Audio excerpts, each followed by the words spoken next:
Hello and welcome to the Overton Audios podcast. My name's Grant Chadwick. And I'm Eamon Longman. And on today's podcast, I'll be talking with Daniel Patton about Sherlock Holmes Volume 3. I'll be talking with George Guidera about Doctor Who Transcending Time. And lastly, I'll be talking to Michael Cox himself, the First Doctor, about the upcoming First Doctor adventures, which are coming out at the end of November. Before we move on to the main bulk of the podcast, I want to say thank you to our Patreons, which are Anya Coyle, Peter Scott, TT Productions, Chelsea Lagan, Matthew Tyrell, and Joe Eddings. Indeed, how have you been, sir? Good. I've been good. I've been tired, but yeah. I'm tired eternally. I had a nap today. I was like, I'll just go lie down, and then ended up having a 3-hour nap in the middle of the day. And I will still go to bed and have a full 8 to 10 hours sleep. But I've been good. How are you? I'm all good. I envy the amount of sleep that you can get. It's not something I'm able to do that nowadays myself. I value sleep too much in my life. I've said before to people that I would love to be in a coma because that genuinely just means I get to sleep. Oh wow! I just be like, it's just a dream for me. I don't have to do anything. I just get to sleep. I like sleeping. Oh, that's good for you. Yeah, I'm one of the few young people in their 20s who was like, I'm not going to do an all night because I genuinely want to go to bed. I wake up and I go, I can't wait to come back to bed later. You are appreciative of a good slumber. I am. I'm like a good. I'm like a dragon with his horde. I am eternally asleep. Except I do not have a hoard of like gold and stuff because I'm broke, and also I'm not a dragon. But apart from those two issues, it's pretty correct. Okay. So, what sort of things have you been up to in the last month? Not a lot. I got some. Obviously, I wrote some scripts for you. Okay. Because I get behind, and so I'm like, Connor needs scripts. And then apart from that, not much. I've just finished. I've finished. Well, nearly. Editing the Kiwi Doctor's first story. So that's edited. I'm just waiting on music. And then once I get the music in, I can change audio levels to fit to, If it doesn't work with the music, and make audio louder if it's drowned out by the music and stuff like that. But it's the edit itself is done, which is very exciting. Well, it's my first audio production. But I'm very happy with it. It's 48 minutes. I have a lot of respect for you, sir. Oh, thank you. Yes. I got to the end of that. I was like, I don't know how Connor does like 7 of these per week. It took me 3 weeks to do one. Yeah, it is a curse, sadly. It's a skill you have. It's your superpower. But we get there in the end. Yeah. How about you? What have you been up to? Editing as well. I've edited almost an entire volume ready for a 2023 release. This has taken a while, but we've got there. Yeah. No, you've been keeping me up to date on that. It sounds like it's been a lot, but you've done it. Yay. Oh, poor Chadders need sleep. Always. But instead of sleep, we get good content. Yes. Be grateful for that. Yeah. Be grateful you get it. I don't sleep so you can listen to audio dramas. But nonetheless, one of the things that are coming out this month are Sherlock Holmes Volume 3, which is classed as the final one in a current trilogy that we've got going on. Oh. And I spoke to Daniel about that. Daniel Patton, no less. Daniel! Blimey, for someone who's left the podcast, he's coming back a lot. Yeah, there's a lot of references to that in the segment. So yes, indeed. Shall we have a go and have a little listen to that? We will. Yes, I won't. Oh, but because you won't play it, so I won't hear it until the podcast actually releases. But yes, very well. yeah. Overton Audios presents.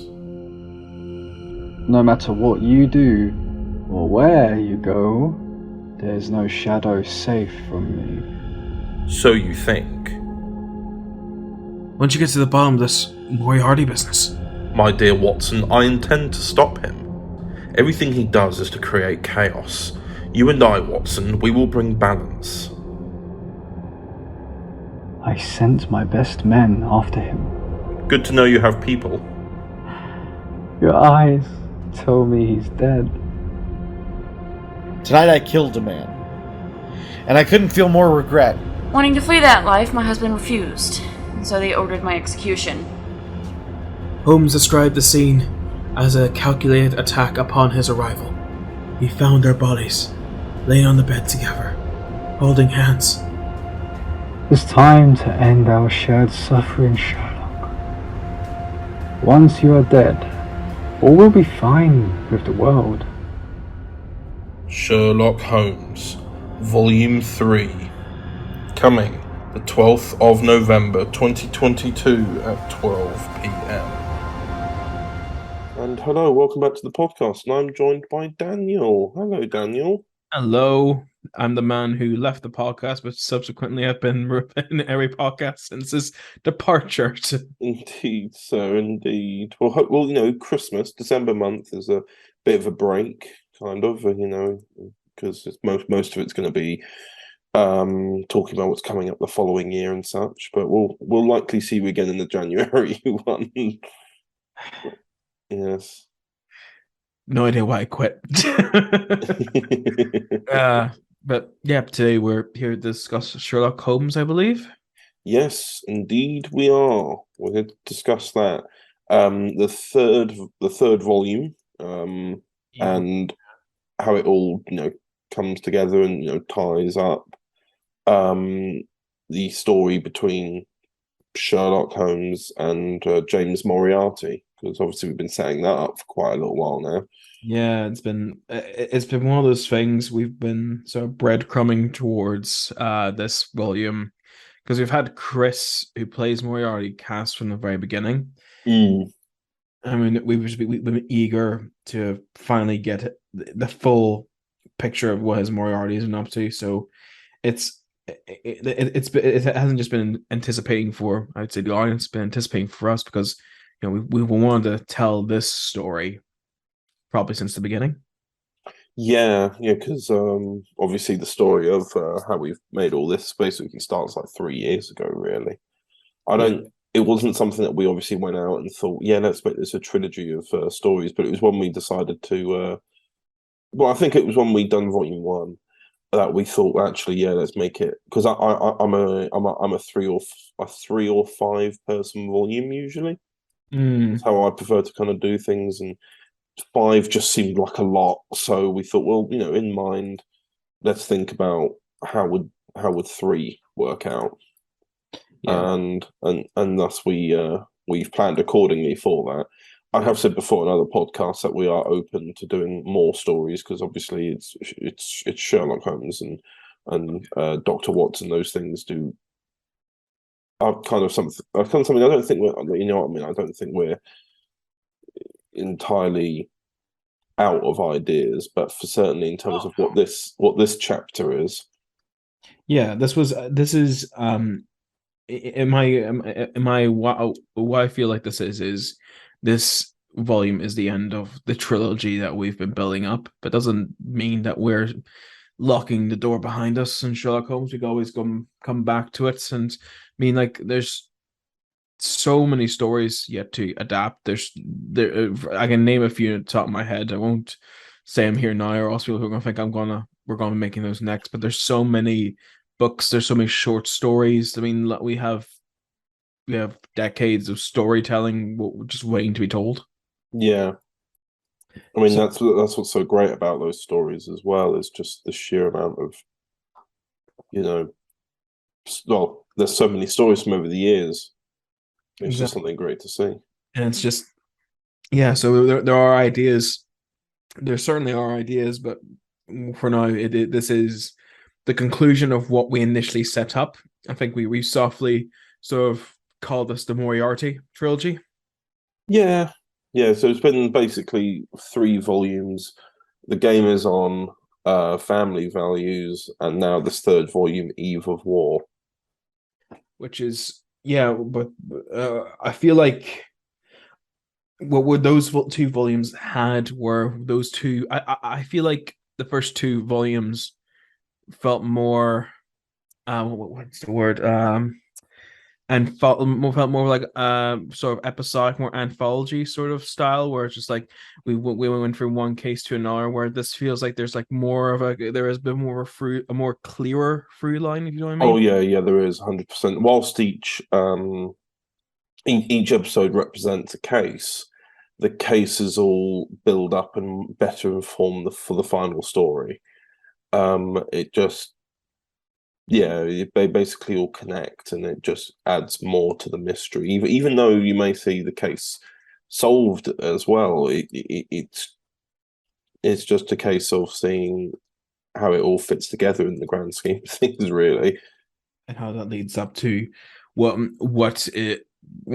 could be the conclusion and what is going to happen. And obviously it's all leaning towards the conflict between Sherlock and Moriarty, and also putting everything that came before into testing everything that came before him, because I feel like what's so strong about this volume is that it does put to test everything that came before. With the game is on, it tests Sherlock as a person, but also as an intellectual, very much so.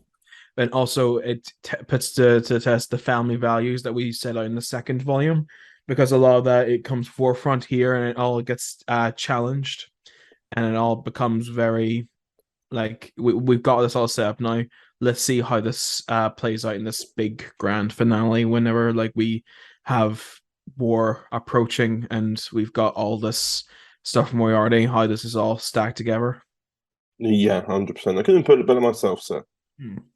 We've got some nice returning characters as well, like Adele Jane Harris as Mary.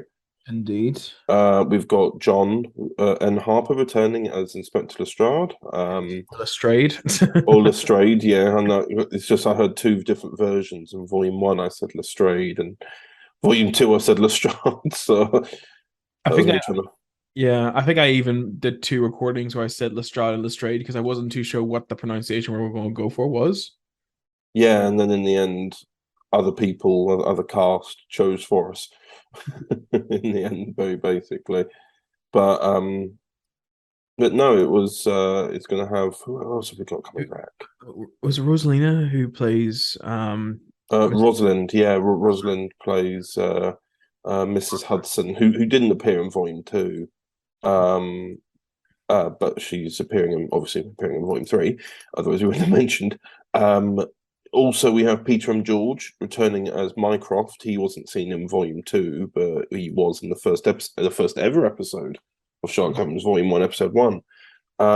It's been nice to sort of go back and look at all the stuff that helped put this all together, because obviously when we made Volume 1, there were so many different writers on it, and now now it's just completely different.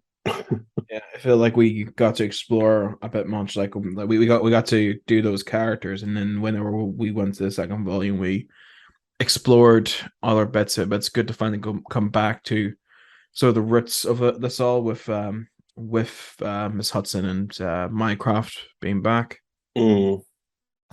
especially their involvement in this volume, which is going to be very intense. Oh yeah, yeah. No, I would certainly say as well. So that it is your, I think it is your best performance as Watson as well. Oh, thank you. And might I say as well, I haven't heard your performance yet, but I undoubtedly believe it will be a great one. Well, thank you.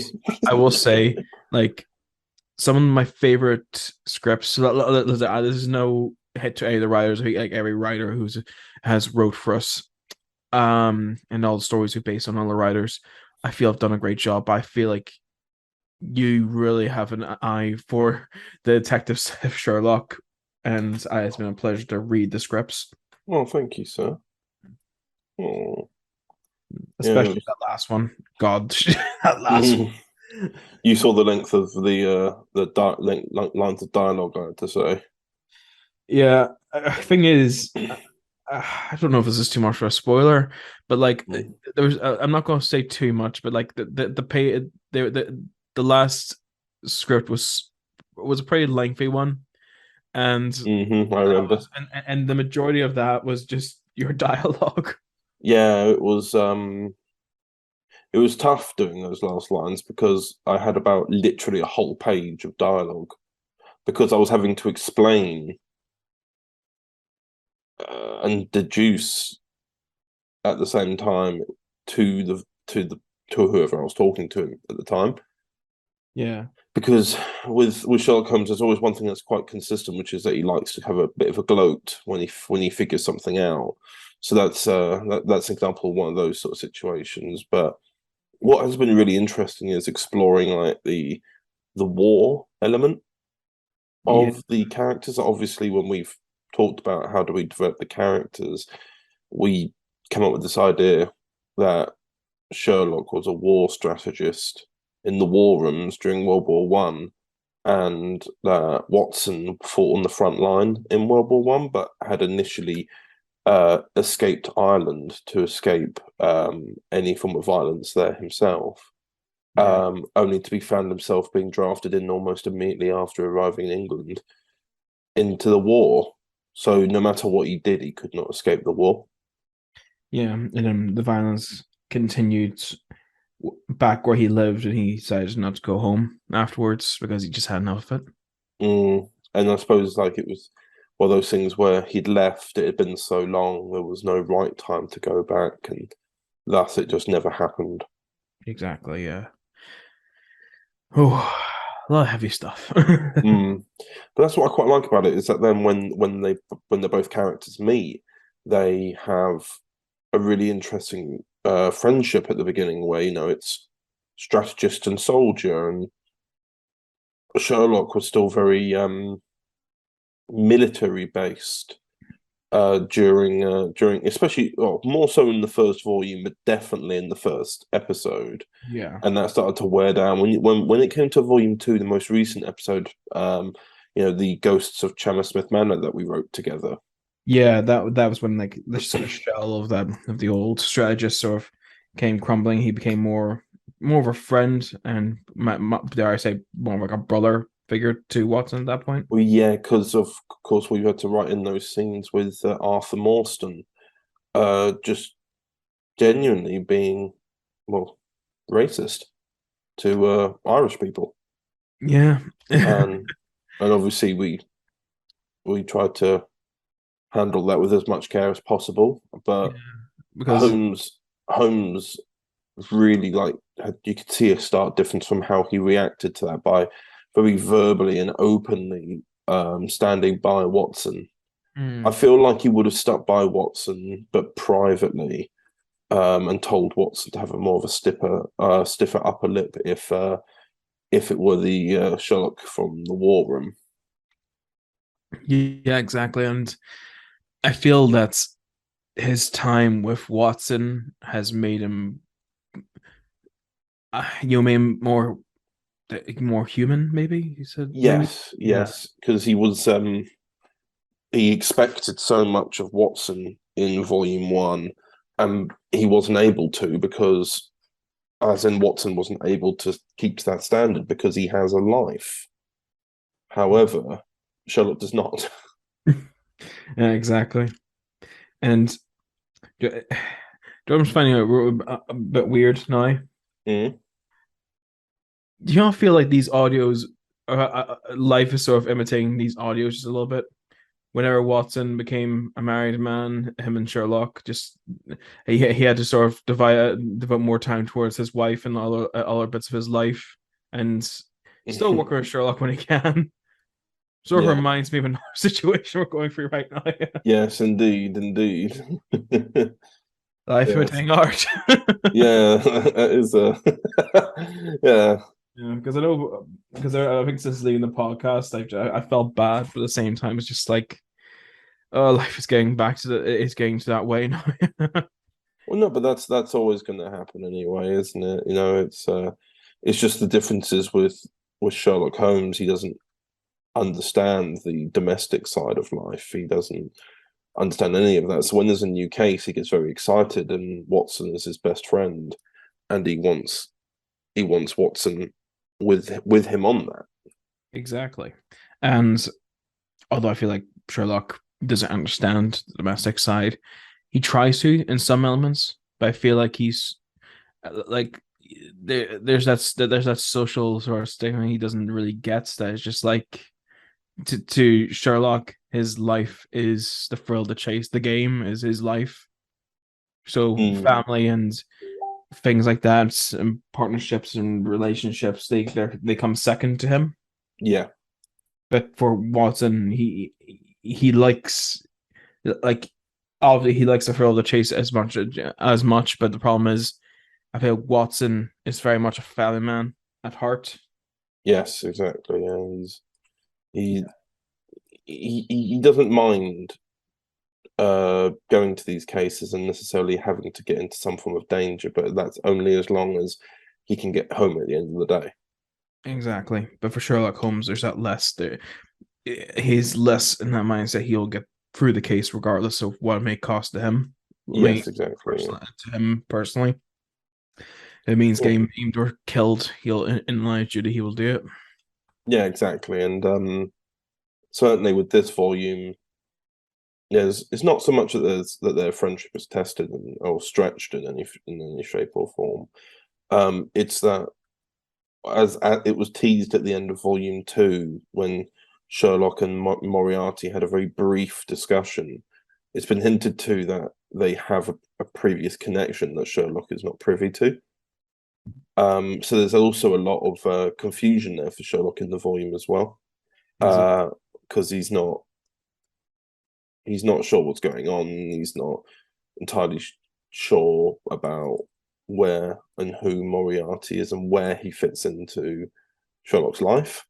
But I think that's also kind of interesting as well, because that's with, like, he does initially keep those elements from Watson, so Watson can just go home and relax. Yeah. And not have to worry about him.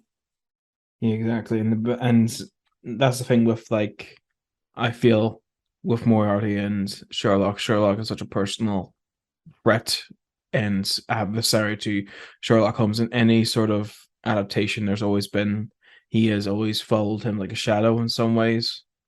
Yeah. And during the point at which that he comes prominent is during the time he's most I feel like Sherlock is most vulnerable.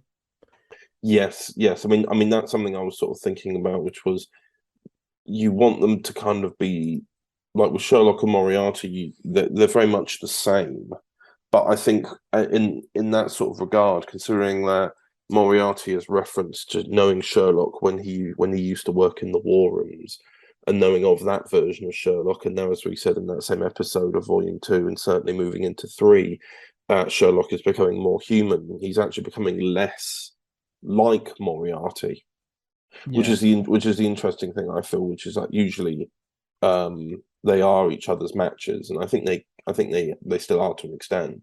But with Sherlock having let go of that kind of illogical, unemotional side of himself as he grows to understand human beings, he's now facing someone who essentially it's almost like himself. It's almost like he's looking at himself in the mirror, in a way. He's looking at someone who has no emotional attachment, who can turn around and just, be rid of something or someone at a moment's notice. Yeah, and I think like it's almost like Sherlock could have been more like Moriarty if probably he didn't meet John. Yes, I think it's also one of those things as well, which is never explicitly said in the volume, but I wouldn't be surprised if Sherlock had never met Watson, Moriarty wouldn't have made the stand that he does. Probably, actually, yeah. Because Sherlock would have always been on his on his level, whereas the moment he feels or thinks he's seen a weakness, which I suppose the number one weakness for Sherlock is Watson. Yeah. That can be used as a way to exploit, and I feel like that would be something that Moriarty was waiting for a while. Definitely, because I feel like, as I said before, Moriarty presents himself at the moment Sherlock is the most vulnerable, more likely the time he has something to lose. And with him right now, he before all this here, before everything else, he didn't have anything really to lose. He only had himself, and again, his personal, his personal health, his personal safety is not something that Sherlock keeps to high regard. No. But his sentiment towards others has now become his vulnerability. Yep, agree. Yeah. Why I believe what this volume is sort of leading up to, how that all comes together. Yeah. But yeah, this has been a really nice, fun volume to make, and I say fun. It's a very dramatic volume, but I feel like this is what we want to make, and everything that came before, all those great stories we told is all prelude and context to everything we're going to be making next. Yeah. It's going to be coming out next, yeah. Yeah, 100%. But anyway, before we go, should we just may I ask, sir? Out of the two volumes that came out before, what would you say your favorite story is? Oh, I still have quite a soft spot for the 5 Orange Pips. That is a good one, in all fairness. Oof. Yeah, I like that one, but I like that one because of the unsettling storyline. It leads into the origins of the KKK, and also that there might be some of them operating in the UK at that point. Yeah. So I always sort of like, and plus it felt very nice and fresh for Sherlock Holmes, because even though it is a story that's been written, I've not seen anyone ever fully adapt the story. I've seen in like the Sherlock series they use the 5 Orange Pips idea for a different made up case. Yeah. I think it was the Abominable Snowman that they referenced it in, but yeah, they never said, "Oh, look, it's the KKK" or anything like that. So it was interesting to do, and really kind of, I always like it when you try and push things and everything like that. You don't not push it over the edge, but kind of push them closer to create that little bit of tension, create that freshness for the characters. Exactly, and I feel like that is true, and I also do like the 5 Orange Pips, despite the amount of narration that was for me in that once. Because I remember like there's just pages of narration for that one. That one might have been the Red-Headed League. Yeah, actually, it was the Red-Headed League. But I think my favorite story is, I think is it probably is bad that it's the first one we did, but I still love A Scandal in Russia. Well, yeah, I think I sort of got quite a nice soft spot for all of the Volume 1 episodes, if I'm honest.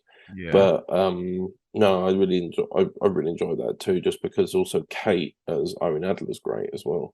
Exactly, and although I feel like the title is now somewhat hasn't aged very well. No, not very well at all. Yeah, but we'll not go into that because well, we might end up in our own scandal. Oh god, yeah. But I liked the episode because I liked the writing of Irene Adler. I liked how we set up things, and again, I like how we start to set up the sentiments that Sherlock starts to get for other people. I feel like his arc through that is sort of like the template that came to everything after. Yeah, definitely. Yeah, definitely. So I think it's just a good example how we set up the characters well, how we set up like the world they live in very well as well. Yeah. Indeed. Okay then. Well. Yeah. Indeed. I think that's it, isn't it, for this segment? I can't really think of much else to say now without spoiling it. Yeah, I mean, it's we sort of rode that fine line for now, but I feel like talking anymore, we will be actively spoiling the the volume.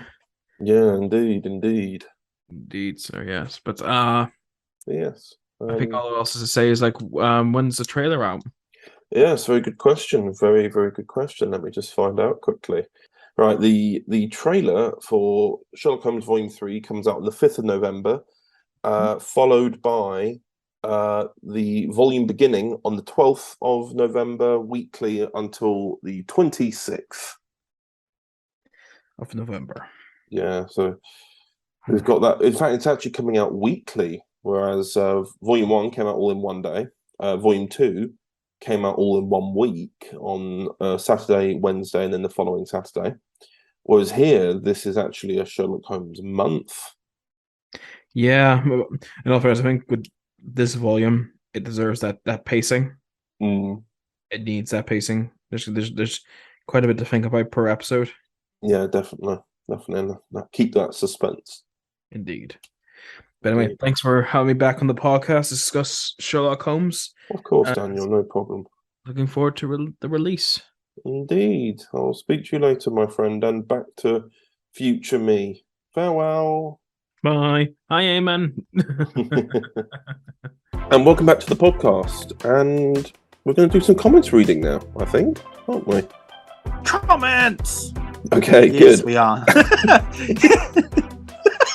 We're crying out loud. You cannot escape hyperactive Eamon. Do you want me to start, or Yes. yes? Yes. In silence. Okay. Yes. Anyway, Okay. so just quickly for some context for people, we were not able to read all of the comments last time for Devlin and Supers because of time. We just didn't have the time in order to get the edit done and everything like that. Didn't have the time to do it. So today we're going to be for this month's podcast, we're going to read in. Isn't it you're reading in for episodes 4 and 5 of Devlin, and then episode 4 of Supers Volume 1? Yes. Yes, and then I'll continue forward with Crimson Hunter Volume 3. As of recording this, me, myself, and her hasn't come out, and neither have any of the Halloween specials. Not even the trailers come out. So, Aww. yeah, I know. Oh no. So as a result, we might have to catch up with those a bit later as well. Just because nowadays, with this podcast coming out on the 2nd of November, Wow. not got a lot of time to get this edited. So, Devlin, episode 4, Echoes, by Joe Eddings and Luke Lane. Let's have a look at these comments. Dr. Redivivus, or Michael Cox, says, maintaining the high standard they've set for themselves for the series, Joe and Luke deliver another fine piece of work. As we learn more about some of the terrible events that have shaped the darkness in both Devlin and Tig, we also witness their deepening relationship, which is bringing light into their lives. A very skillful juxtaposition of suffering and redemption. After the harrowing encounter with the Wilstein Echoes, it was nice to have a little bit of a lift in the scene in which Tig delivers Gadget, and then Devlin goes all mushy. Discovers Gadget, and then Devlin goes all mushy. I was like, where does she deliver her to? But yes, yeah. That was the full comment.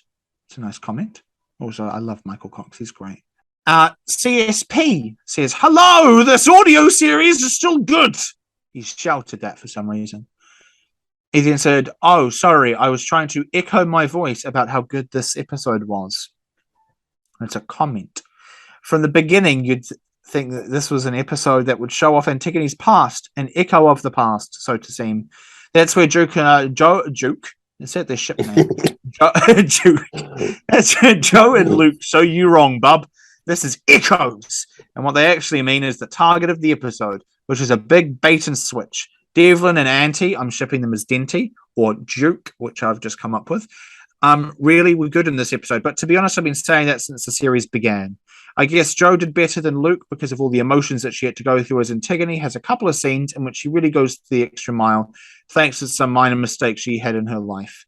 Also, wow, the longer length flew by, and the bigger cast really showed off what they could do with this type of script without feeling out of place, which is what I was thinking after last week's short supply of cast. I don't know why I thought that word said supply at one point, but supply of cast. How long is it? It was 50 minutes. Wow, that's a long episode. Ooh.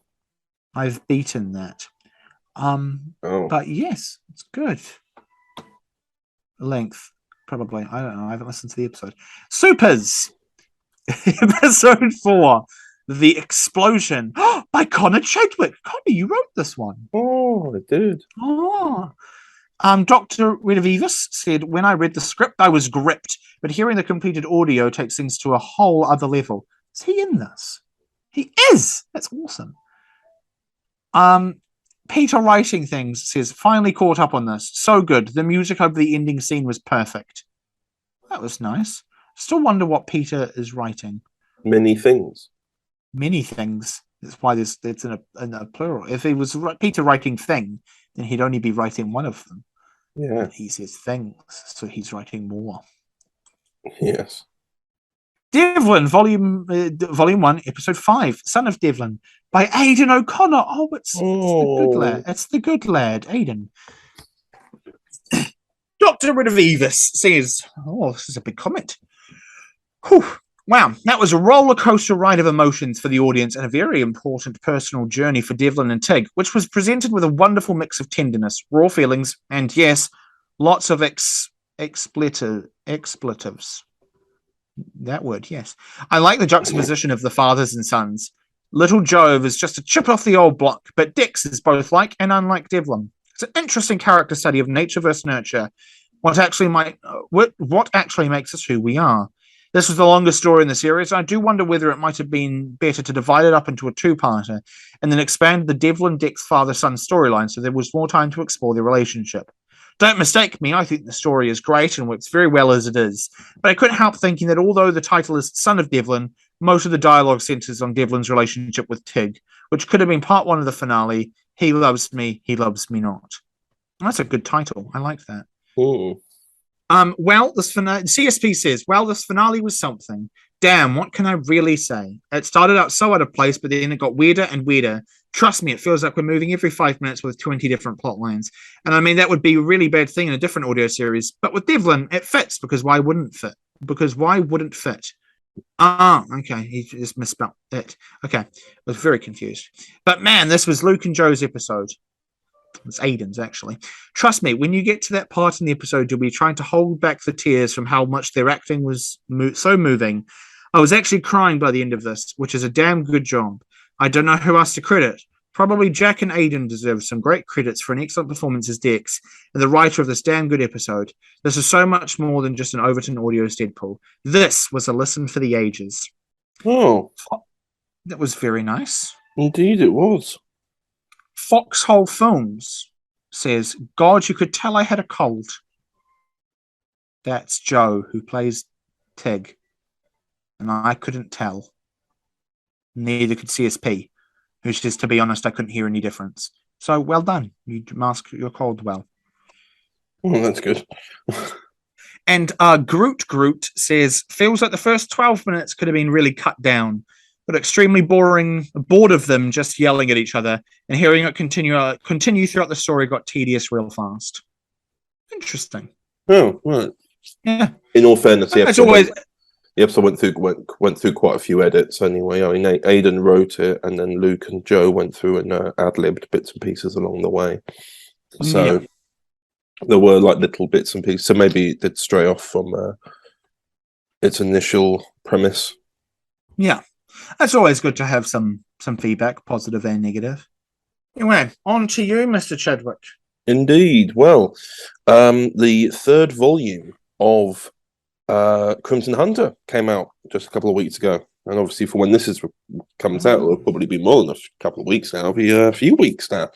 Or depending on when you're listening to it, could be months or years. Yeah.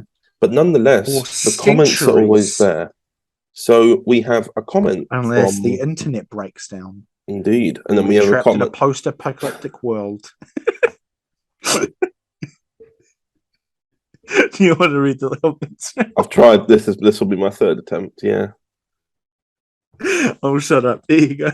So the first comment is from CSP, who says, the Crimson Hunter is back, and what a wonderful beginning it is. After listening back to Julia's adventures in a recent marathon, I was really missing Julia's single adventures in the previous Crimson Hunter volumes, and this episode felt like we were back in that world of the Hunter. Chelsea does well as always. I mean, she's one of the greatest actors to Overton Audios, so there's no need to say anything else except for this being another great performance. Luke Lane was somehow subdued and back to his usual self with Devlin, which took some time getting used to after his very loud personality in his Central volume last month. Everyone else, that being Michael and James, were great as well. I love Michael's ood voice, and it's just so odd, but also very great at the same time. Awesome stuff, and I can't wait to listen to the next episode, as always. Michael Cox, otherwise known as Dr. Reddy Vivas, actually responded to that, saying, trying to do the ood voice is somewhat challenging, and it doesn't follow the usual pattern of annotation. With the addition of the sound effects, I suppose I do sound a bit like C-3PO. I do intend to work on the ood voice, should more be required in the future. It will be. I like writing the ood. Oh, good. Thank you for the warning. I'm a big ood fan. Indeed. Then Michael Cox himself wrote a more fuller comment for the whole episode, writing, I think it's great that having recently heard Devlin with Antigone, we're now seeing him reconnecting with Julia. It gives the audience the opportunity to see the different dynamics that he has with friends and allies. And the comedy is on par. Yes, it's Deadpool-esque, but it's very much its own thing too. And that's a mark of creativity. That's something that is inspired and not wholly derivative. It's always good to hear more of Miss Breslin's adventures, made all the more bittersweet as we know how her story ends. Thank you very much for that comment. I now also have comments from episode 2. Brilliant work by all once again, and that's from TT Productions. Thank you very much. I assume that's probably more going to be Abby commenting that, so thank you, Abby. We then also have a comment from CSP saying, whoa, I did not expect this. Another episode of The Crimson Hunter on the same day? This is some really good luck. And well, luck is from what we see in this episode. I loved this one. I really like the conversations between Devlin and Julia, something I kind of missed with Devlin Volume 1. There is one that is so immature that that made me spit my drink whilst listening to it. And don't worry, I am all right now. The Daleks were great as well. It was good to hear them with their bloodthirsty voices again. And also good performances by James and Michael as always. Now, that ending was amazing. Damn. That was a really good ending. And it made me really hyped for the next one. So glad that, spoilers, is here for the ride. It will make the next episode spectacular. And yes, he did actually write spoilers. I am not just hiding things. We also have a comment from Dr. Reddy Vivas saying, I love the fine balancing act in the episode. Devlin continues to take a punch at life and have a laugh along the way, while knowledge plays the straight man. Julia has undergone changes due to the war and is a rookie no more. She's become reconciled to that change, but finds it hard to even contemplate that the Doctor himself could have changed enough to start a war. Whatever she now sees herself, Julia needs to believe better of him. Very cleverly done, profound stuff without being too heavy. And then we have a comment from Instability Productions saying, I am back. Thanks for having me. That's a little hint to who's back. Who's that, but, I wonder? Well, what I'm about to tell you because I'm about to read the comments for episode 3. Oh, spoilers. Man at Desk Productions. It's always incredible hearing George in anything, and this volume has been really exciting, with lots of fun stuff going on, lots of splendid performances. Chelsea Lagan is brilliant, Luke Lane's Devlin is on fine form here, and there were some awesome continuity links as well. You guys should be really proud of your work here. CSP has said, another episode in the same day? This is Christmas, isn't it? Well, I don't really think I can review this properly after only listening to this once, but what I can say is this was really, really good. I loved everyone in this episode. They all acted with such passion, including our guest stars, George and Connor. It's so weird hearing new George content, but I loved it. I think this was just amazing. Well done to everyone, because you can all earn gold stars and top medals for everything involved. And then we have another comment from Delta Effects, otherwise known as Matthew Tyrell. Definitely the strongest Crimson Hunter volume. Everything came together beautifully. Chelsea is fantastic. Luke's many voices never disappoint. And having George make his return as the blonde Doctor felt like a real treat. This is big Finish level production. You should all be proud. And then a comment from Instability Production saying, an honor and privilege to be involved. Thank you for bringing Blonde back and letting me be a part of this story. And lastly, we have a comment from Michael Cox, Dr. Reddy Vivas. Hang on, what was that? Devlin has Creston Jarvis's vortex manipulator? Naughty Devlin, but I digress. It's quite remiss of me to have not already commented on this excellent artwork for this series. I've not been exposed to much of the Blonde Doctor, so it was nice to hear him in this. Chelsea and Luke both deliver characters in buckets. Forgive me, that's rather an elegant description for such great work. But I like the skillful time with the Federation War. Well, another Overton Audios triumph. And thank you so much for all those lovely comments. With Crimson Hunter Volume 3, obviously, yes, we have brought George back as the Blonde Doctor. That's something we've been kind of holding on to since February, really. It's been a long time, and it's been very enjoyable to know that it's been in the pipeline and it's been on its way this time, and now it's out and it's received really, really overwhelmingly positive feedback, which of course has really been great for George as well. George, who hasn't had that much content and didn't really think himself to be so popular, and everyone's just happy to hear him back. Yeah. But I suppose, speaking of George, you spoke to George, didn't you? I did speak to George because I love George. So I said, George, do you want to speak? And he said, yes. So we did. Shall we listen to it? Yes. Cool. Overton Audios presents. Hey there, Doctor. Name's Dom Trevor. Let's cut to the chase. You have something I want, and I have something you want. How about we make a trade? That TARDIS of yours packs a pretty penny on the good black market. Maybe I'll strip it down piece by piece. Charlie! Charlie, where are you? What? Oh, terribly sorry. I never introduced myself. I'm the Doctor. What? Okay, Charlie. Easy with her now. I am! You really need to be more trusting of me. I am. Just the old girl's a delicate thing. Can't just randomly select somewhere and land. Ship's got a load of security codes. We'll break them. We're not like the Palaxian gang. This needs to be done right.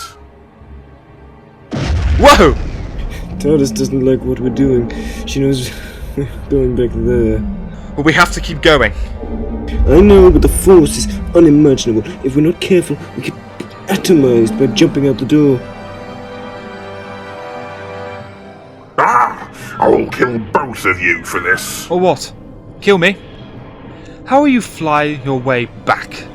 The controls only work for me. If I have to drag your dead, rotting corpse along these switches to make this heap of junk work, I will do it.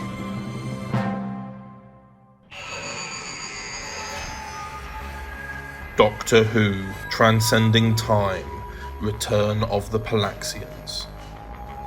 Coming the 16th of November 2022 at 12 p.m.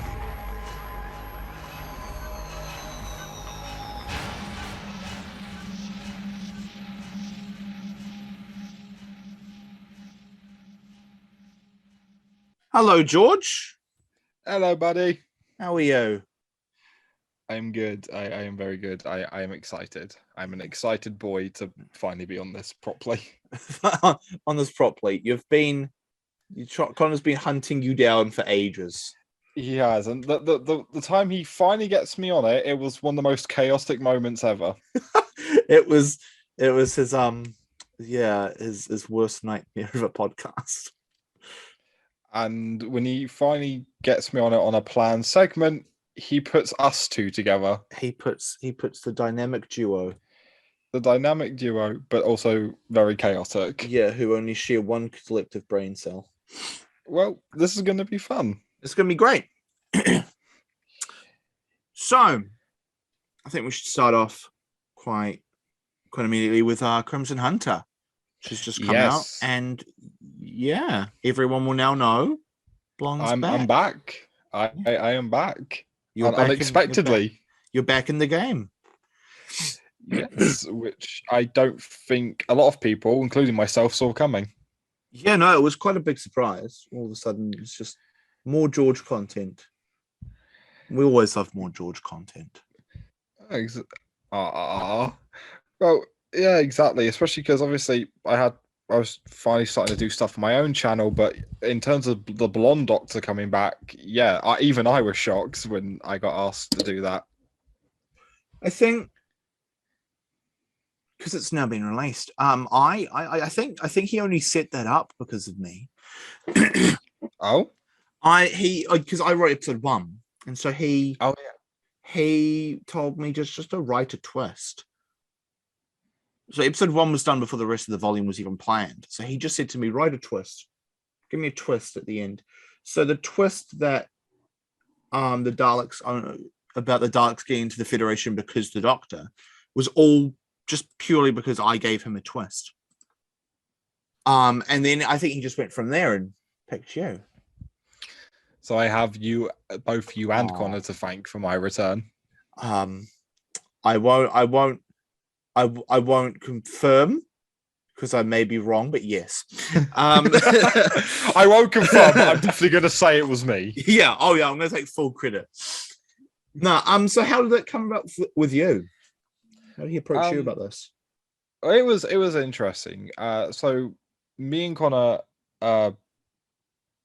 obviously met through doing like the fan stuff, and obviously at the time he was still involved in DW 2012, and I can't remember if I had just left, because I left earlier than obviously I had announced, because I kept stuff very hush hush at the time. And again, I'm not going to get fully into stuff like that, but yeah.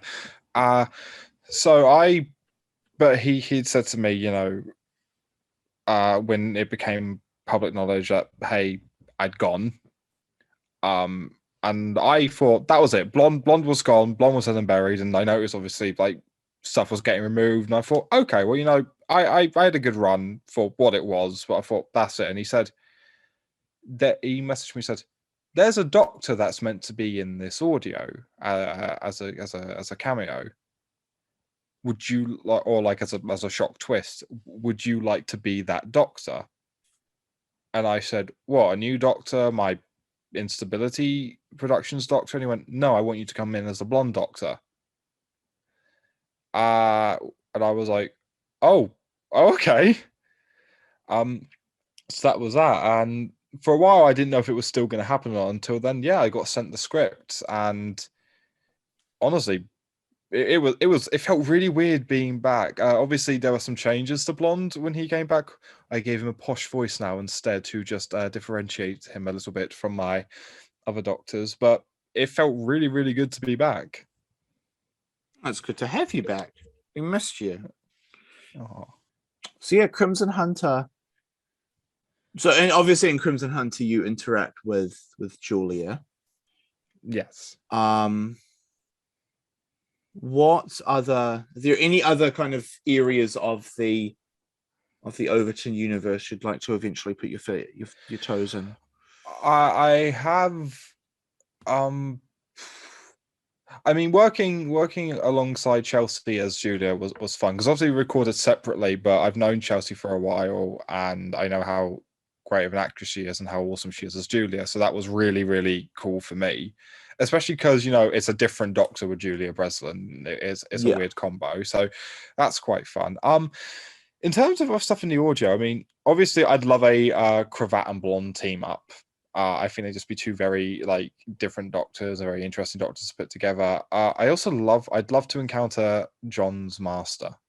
Oh, yeah, because John does like such a good job, and the thing is, John always makes me laugh when we talk. When we chat, he's always making me laugh. So when I hear him as the Master and he does like, you know, the voice and everything, and he does it so well, it's such a nice like shock to the system. Obviously, I know John is this really like friendly, easy to get along with guy, and then you see him be like, "Oh, he could kill me," and I thought that'd be really cool. I'd love to interact with him. That would be great. yeah, no, it'd be really cool to see the two together. Exactly. I also like, I'm a big fanboy of the Master. Anyway, like, the Master's my favorite villain. So anything like that. Yeah, like, no, big fan of the Master. I'm just saying this now, especially the War Master. War Master is god tier. Oh yeah, best Master. Hell yeah. And then obviously this month, because this will come out in November, even though we're recording it very early October. Don't spoil the magic. Oh, damn. Try not to swear. I nearly said it. Yeah, I nearly said the F word, and I was like, no. My mum told me not to swear. So don't say fiddlesticks. No. Don't say fiddlesticks. Oh, fudge. You were so... I'm really waiting for you to slip at this point. Oh, I'm so waiting for me to slip as well. It'll be, I'll get through this entire segment without swearing. And then I'll do the actual full bit with Connor, and there'll be about 20 swear words in there from me. So anyway, you were saying... So obviously this month, Transcending Time. Transcending Time, episode 3 comes out, and you are in that. Am I? You're in that. I am. I'm pretty sure. Do you want to tell everyone what your Transcending Time is? So this was this is the Blonde Doctor meeting with the Eighth Doctor and Charlie Pollard, which is just as like one of the biggest Paul McGann Eighth Doctor fanboys, this was like such a cool moment for me. Because like the 8 and Charlie era is like my favorite kind of era in terms of his audios. So putting that together is great, and knowing how much of a like 8th Doctor fan Connor is, I know in terms of the editing, he's put in loads of little references like the TARDIS sounds, and this sounds really bad because it's been ages since I've read the script, but I know it was Aidan who did it, and I really like the story he presented with the two of them. Yeah. Especially that, am I allowed to say slight spoilers? Because I'm guessing it'll be out by the time this happens, or am I allowed to say I don't think it's out. I think it's been announced. I don't think it's out. Well, I don't think this is too much of a spoiler to say, especially because you have a lot of the Blonde Doctor not trying to let on who he is to the 8th Doctor. Yeah. And that's a lot of fun. That was a lot of fun to play the kind of more, sneaky Blonde Doctor. Yeah. Well, I say sneaky, he's just bumbling his way through it the entire time, which, and also the fact is, it was nice because when I got approached to do this story, saying, hey, we want to do Blonde in this and, getting with the 8th Doctor, it was being floated around, saying, hey, who could we get to play the 8th Doctor? And I, obviously, being involved with TT Productions, I knew of Ben O'Neill, who does a pretty damn good Paul McGann voice, so I said, hey, you should go ask him. And obviously you got Abby Louise playing Charlie, who, she's played Charlie for me before. And she does an awesome job, and seeing her like back doing this, but like with the 8th Doctor is, it's so good. They really do make it feel like an 8th Doctor era kind of story that the Blonde Doctor is just, has just stepped right into. Yeah. And I absolutely adore that, especially coming off the back of Crimson Hunter, because obviously you have him like, oh, I'm in the wrong time, immediately proceeds to interact with the 8th Doctor. He can't catch a break. You're just having a plot line where you're just going through the wrong time period every kind of episode. I'm just going to start it appearing in the most random places in Doctor Who canon. Yeah, it will just be, I'm the reason the 4th Doctor fell in Logopolis. Oh yeah, that'll be you. It's just Blonde accidentally stepping on his own fingers. Or it's just like, why was there only enough like bat's milk and caves of Androzani for like one person? Blonde went and drunk some bat's milk, I guess. Blonde wanted a bat's milk tea. He did. He was like, I don't want to get Spetrox, but I just want tea. I know what to do.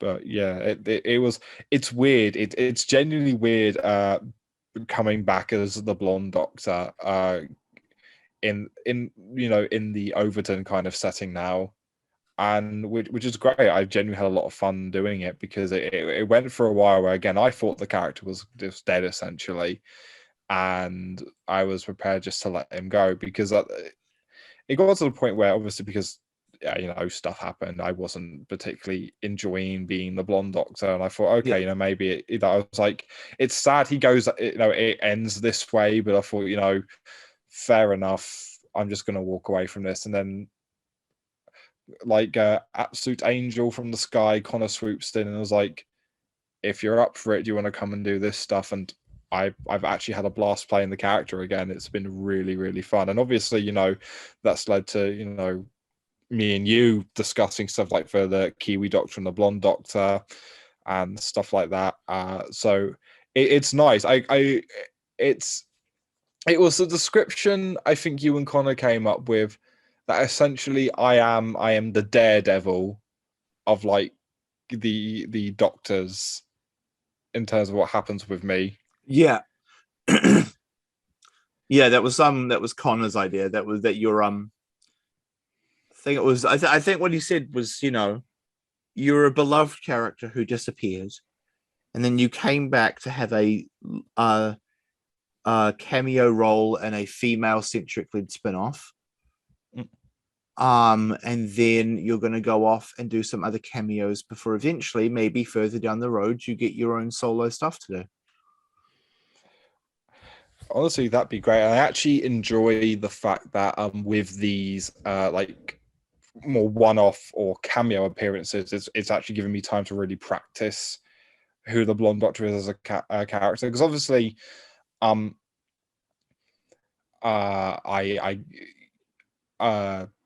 so it's hard to get into this, but it's like because of obviously being a remake, when I was in Eternal Darkness, essentially I was saying lines that weren't initially written for you. Like, don't get me wrong, there were some, you know, changes made, but on the whole, you know, it was just these were the lines for the story. Yeah. And you know, I had to kind of find the character there. And obviously then I did the 2 short trips, and it was when I did the garden, I started to realize, okay, I kind of want to take him in this serious direction. So then then obviously I thought, oh, I'm not going to get to explore that. So now that I've come back, I've been trying to make a lot more changes to him. Like, again, there's the voice, because initially he was just my voice. And then I suddenly realized, oh, I have like 2 other doctors I play now. I should probably differentiate them a bit, especially when I got approached by Raston Productions ages ago to be in the Dark Day stuff and the Endgame stuff. And there was an entire story where there were 3 George Guidera Doctors and 1 George Guidera Master. And I was like, oh, they need to have different voices. And that's how I was like, okay, I'm going to give Blonde a much posher voice, because I thought, oh, it suits the character quite well, because I wanted to portray him as this, in a way, like almost a young version of the 6th Doctor to an extent. Like, not as brash, but that more kind of, he can be a bit more snippy than like some other Doctors can. And I think, you know, having that initial nugget of character means, you know, if stuff does happen further down the line, I can really start to evolve that. Yeah. And again, you know, I got to interact with the 8th Doctor. So it's always a good thing. It is always a good thing. It's an absolute win. But yeah, I've had this jokingly called the Blonde Renaissance. I mean, it is. You know, you're popping back up everywhere. It's funny because obviously, I mean, it'll be out now, so I can say this. Obviously, it was a big twist to me coming in for Crimson Hunter, and I had seen the 2 versions of the cover art. But Connor messaged me and said, hey, you know, you're not going to be in the trailer because it's a surprise. And I was like, yeah, that's fine. But when they had that line of the Daleks going like, the Doctor is here or something, I suddenly paused and was like, oh, wait, that's me. It is you. I was like, oh, I'm in this. Well, it's funny, James had that exact same reaction. James was apparently listening to that trailer and knowledge popped up and he went, oh, I'm in this one. That I remember James messaging me a lot, because obviously for like a brief moment, me and him were both playing knowledge, which was really funny, because he went to me, we are one George, and I was like, oh. James, my love. But honestly, it was exciting, and it actually gave me one of my favorite Blonde moments of all time. It's when he turns to Julia and is basically screaming, I don't belong here, you know, this is not my time, so essentially saying, don't expect me to be the one to help you. Yeah. And I thought that kind of really was, because again, I had no consultation on this script. It was written and it was given to me. But I looked at that and I thought, that's exactly where I'd like him having moments like this where he can be quite snappy and a bit more blunt than other doctors. Yeah, it's a good character moment. And I think that's what did it for me, because obviously Eternal Darkness, you have a very generic doctor. Yeah. Where there were nuggets of character being formed, and you get the Garden, which was not the Garden, Haircuts, which was just meant to be, hey, a light-hearted, fun story. And then when you get to the Garden, that was more what I was trying to, really take the character in that direction. Yeah. And I don't know why, but just that moment in Crimson Hunter just really fit for me. That genuinely felt like, yeah, this fits exactly where I want the character to go.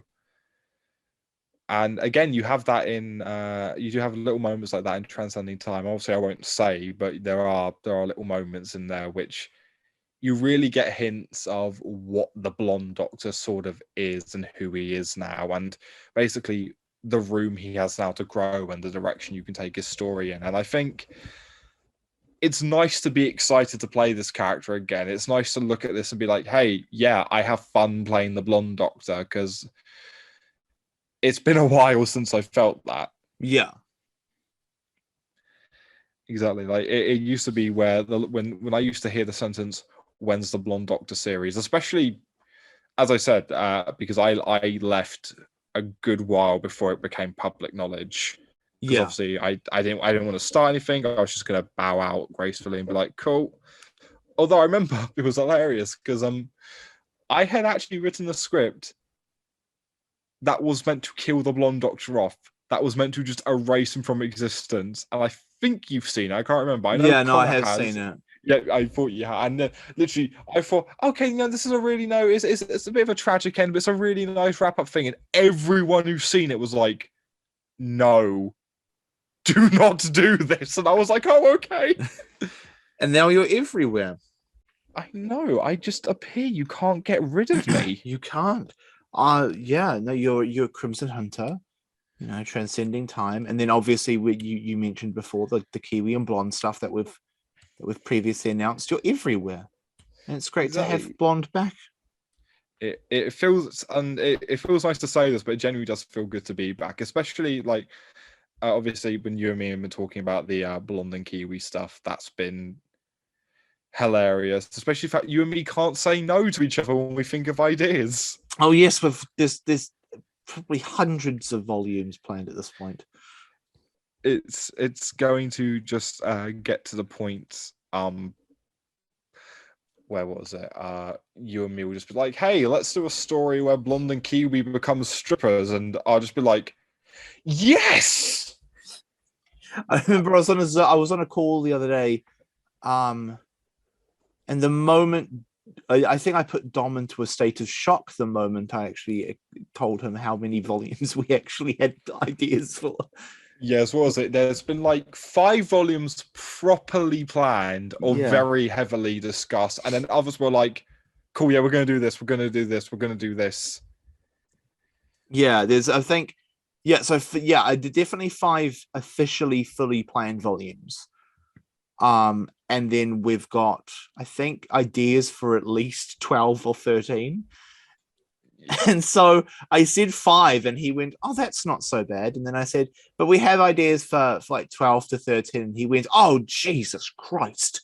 And I was like, "Oh," put Dom into a state of shock. Poor Dom. He puts up with a lot from us. He puts up so much from us.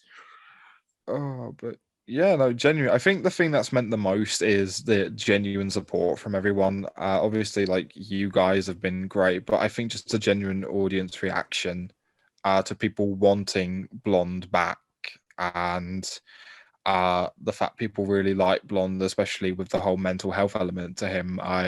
Because again, when I first played him, I thought I'll pop up, and hopefully people will think, "Hey, that was a decent performance," and I thought, cool, that will be it. Yeah. Did not think it would get to this. Did not think it would ever get like this. So genuinely, to all the people who really support Blonde and want more Blonde content, thank you. It genuinely does mean a lot because, yeah, he was a character I just didn't think would go anywhere. Yeah. And it was a shame for a while saying the fact that he might not go anywhere, but you're so wonderful in the role that it felt like a shame to just let him fizzle out without having really anything. That was the thing that used to get to me a lot, was the fact, because obviously at the time you knew in canon. I don't think this is the case anymore, but you knew in canon he was going to become Little Red. You knew there was an ending to him. Yeah. But genuinely it looked like, you were never going to get that. Or it might just be like something that just gets rushed by. And I think to me, that always made me a little bit sad that he was never going to get a conclusion. So the fact, who knows, maybe there is chance that will happen eventually. You might really see the story of Blonde from start to finish. It's for the first time ever, I feel like there's a chance we might get that. And for the first time in a long while, I'm actually invested to get that story told. Yeah. Eventually, I am absolutely certain that at some point there will be volumes and volumes of Blonde Doctor content. But yeah, it's just good to have him back. True, but if it's you and me writing those volumes, it's never going to end. Oh yeah, no, that's going to go on forever. Yeah, lasting longer. We're going to be Tom at Baker. 70. We're going to be 70 God. Still recording volumes. But we'll still be using the same couple of pictures of me on the cover. Yeah, the same 4 photos of you. That'd be run, Doctor. I'm like, it's okay. I'm a young man. I can do this. Let me run down this corridor real quick. And then it's just the two of us wheezing for about 6 minutes. And in the recording, you just hear, Eamon, oh, he's dead. It's halfway. Yeah, you're doing this big speech about how important life and hope is, and in the background you just hear me going, Eamon, you're tripping over my lines. Who am I again? You screwed over me. But yes, also if we can ever get a Blonde Doctor versus Beat the Meep, just throwing this out there. That's what we need. Blonde versus Beat the Meep. Yeah, Connor, buddy. There we go. Blonde's regeneration story. He'll fight Beat the Meep, and that will be it. Beat the Meep will wipe out the Daleks from existence. Beat the Meep is the ultimate foe.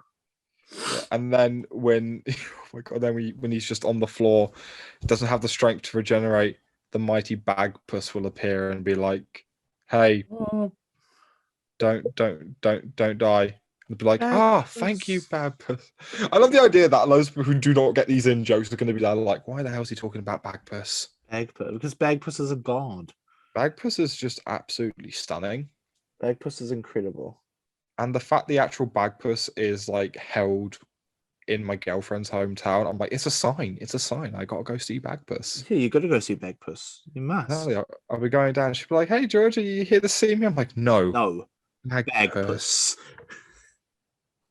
If I'm allowed to say this, Bagpuss is the only puss anyone needs. I can imagine Connor editing that going, oh. I mean, if that's the case, I hope we cut to a clip of Connor just going, oh. Yeah, all I know is right now I can turn around and confidently say, Blonde is back. Blonde is back. This time he ain't going anywhere. Yes. I'm not letting him go anywhere again. Blonde is back for sure. He's back and he's here to stay. Hell yeah. He's back, depressed, and here to stay. What more could you want? Oh, absolutely. Oh, yeah. Yeah. Depression just makes him sexier.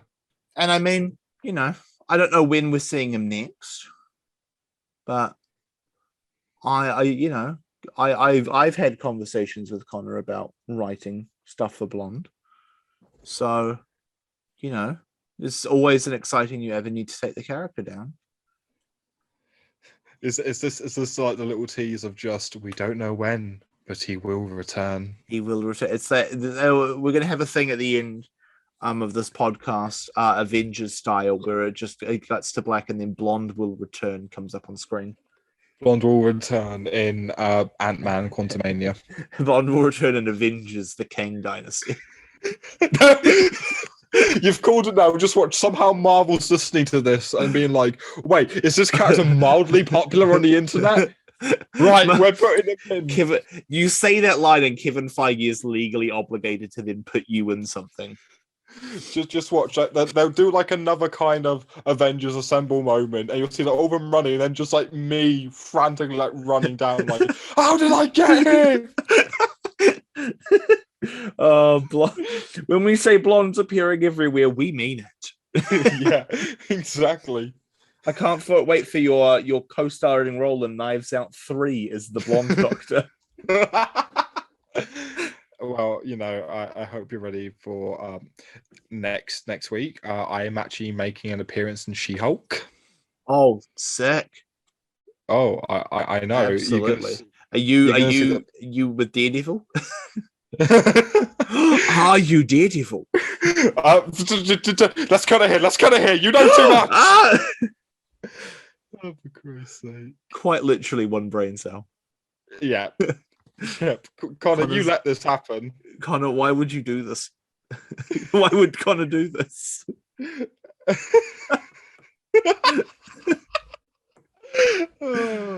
All comes back to Connor. It all comes back to Connor. But we love Connor. He brought you back to us. We do, and I'm really grateful. He's been nothing but a lovely supporter throughout this entire time. He's a lovely Connor. He is. He is our Connor. Connor. Oh, do not get that in my head. Do not get that in my head. Just in the middle of the podcast. Oh, yeah, that's just instead of like the usual outro, it's just like Connor. And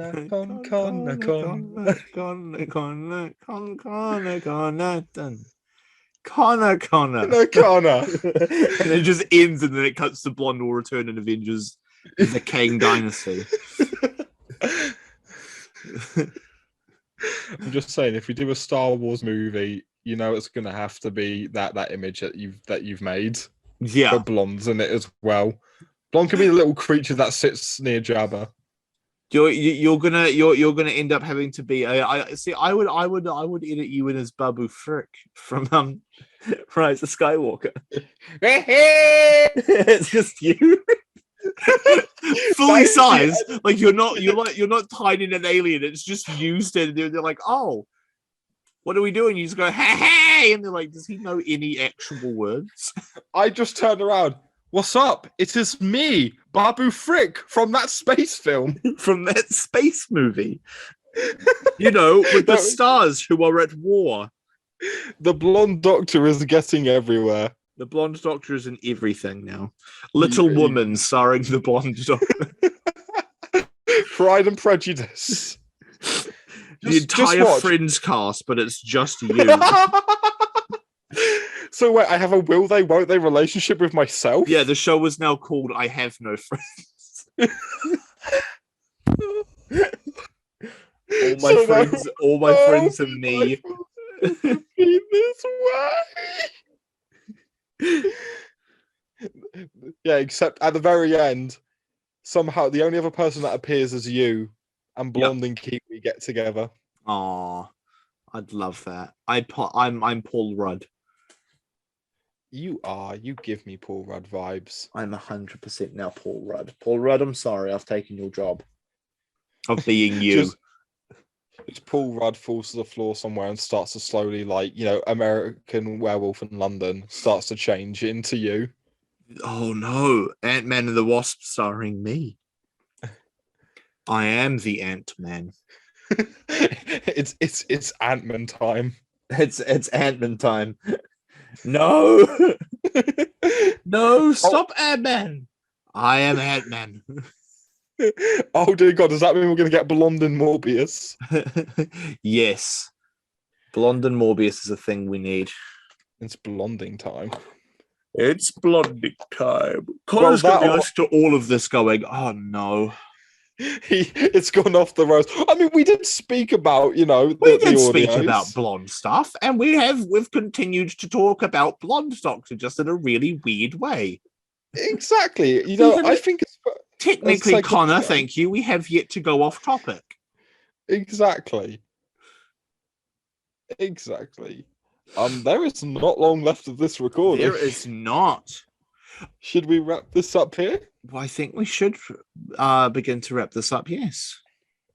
Connor's going to get a 40-minute audio. Rip Connor. R.I.P. Connor. Well, again, thank you to everyone who's been really supportive of me and the Blonde Doctor. It genuinely does mean a lot, and I'm very sincere about this. I was not expecting anywhere near this amount of support. Yeah, no, everyone's really happy to have you back. We all love you. Oh, and I love everyone as well. Aw. All right. Especially you and Connor. Aw. Thank you. Talking about me and Connor. Segway time! Oh! I told him the other day, you should edit in Kiwi having a segue into some just random Overton audio scenes now. Just he'll be like, "Oh, the universe is ending," and Kiwi will come in the background like segue. But yes, talking about segues, let's segue back to the original segue of talking about Connor and I, which is who we'll go back to now. So farewell and hello, future Connor and future Eamon. Welcome back to the podcast, and of course, we're going to talk a little bit about the Centenary that just aired last night for us. Yes, or this morning for me. Indeed. So thoughts? I liked it. I really enjoyed it. I thought it was really fun. I think it was I think it needed to be fun. Yeah. And it certainly was. I don't know if Jodie's last episode would have worked if it was just Chibnall going through and wrapping up every loose story thread. I think it would have been a bit boring. So I did appreciate it. It was just kind of nonsensical fun for about 90 minutes. Yes, 100%. I enjoyed it. I wish there was more tie-up of the overall main story. Yeah, I was disappointed with Joe Martin. There's a lack of actual appearance in both just this story and the entire Jodie era. Like, she hardly shows that. I realized today that Joe Martin's the Future Doctor has only actually made one physical appearance in the show. And all others have been like holograms, hallucinations in the Matrix and flashbacks. She's only actually made one appearance, which is just criminal. For me, it was a case of that. It was implied that at the end of Flux, that we'd see more to do with the fob watch and everything like that in this special. Yeah, it just seemed like something where I feel like we should have seen more of it, and I kind of wish we had some more answers, because when I do think back on the whole Chibnall era, obviously I need a little bit more time to settle it in my mind. I still quite enjoyed it. I still enjoyed it for the most part, but it makes me wonder why that storyline was done if we were never going to get answers. Like, why did we need? Like, why did that need to happen? Like, was it like? I'm not going to trivialize it and try and say, that it was, like, I don't think it was done with the intention of, why, like, of just doing it for the sake of doing it. There must have been a reason behind it, but I haven't quite. Maybe I need to rewatch it or something. I don't know. Yeah. If there's something in it that I need to discover for myself. And obviously, there's the idea that the Doctor doesn't stop being the Doctor, even if they find out this little thing that was out of their control. But it is still quite a big revelation for that character. I mean, in my head canon, the timeless child is a being who can have unlimited regenerations. However, when they changed the Doctor to become the Doctor that we now know, they did make that Doctor a Time Lord. Yeah.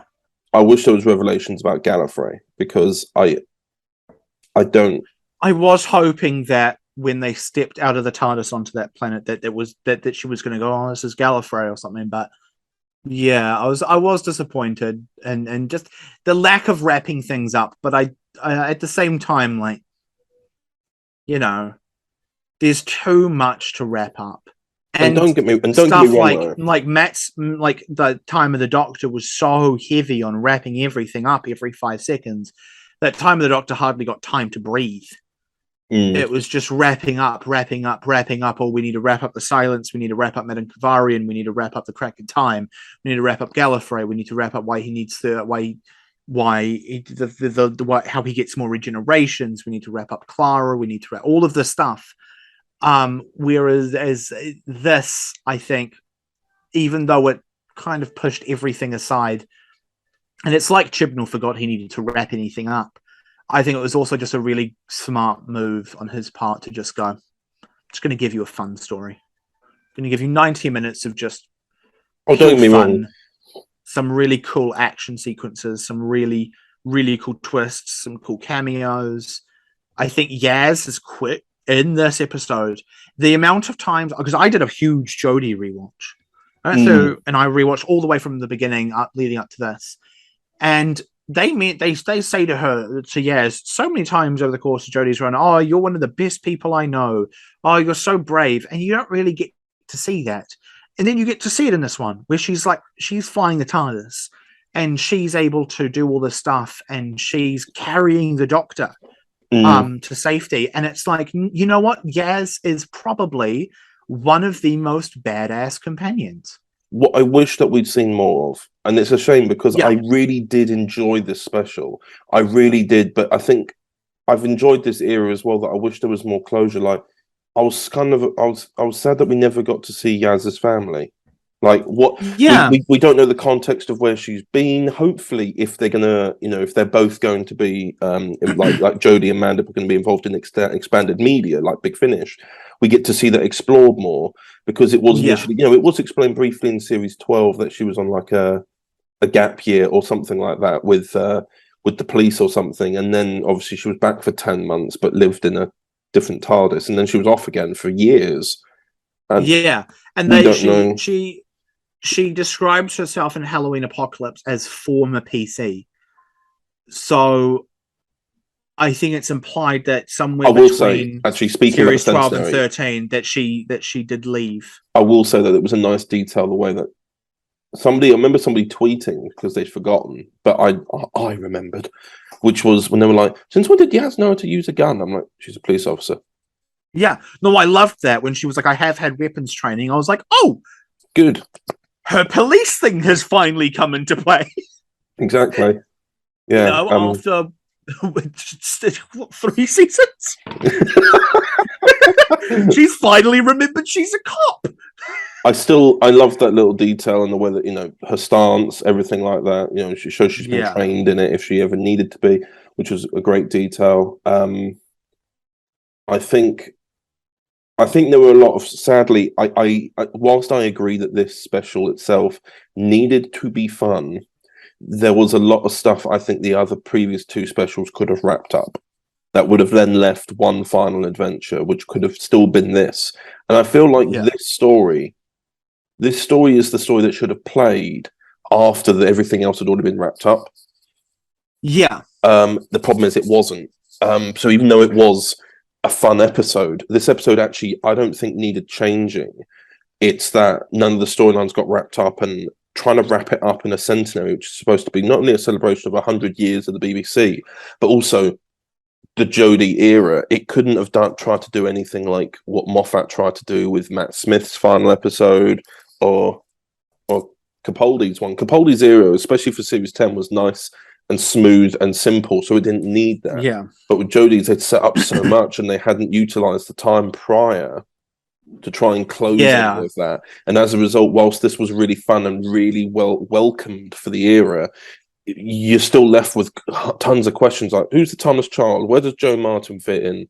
This, that. And what I loved, even though I kind of had some inklings anyway that it was going to happen, but the sequences with the past Doctors, I loved that. Yeah, I found myself rewatching it this morning, but it was great. And Paul.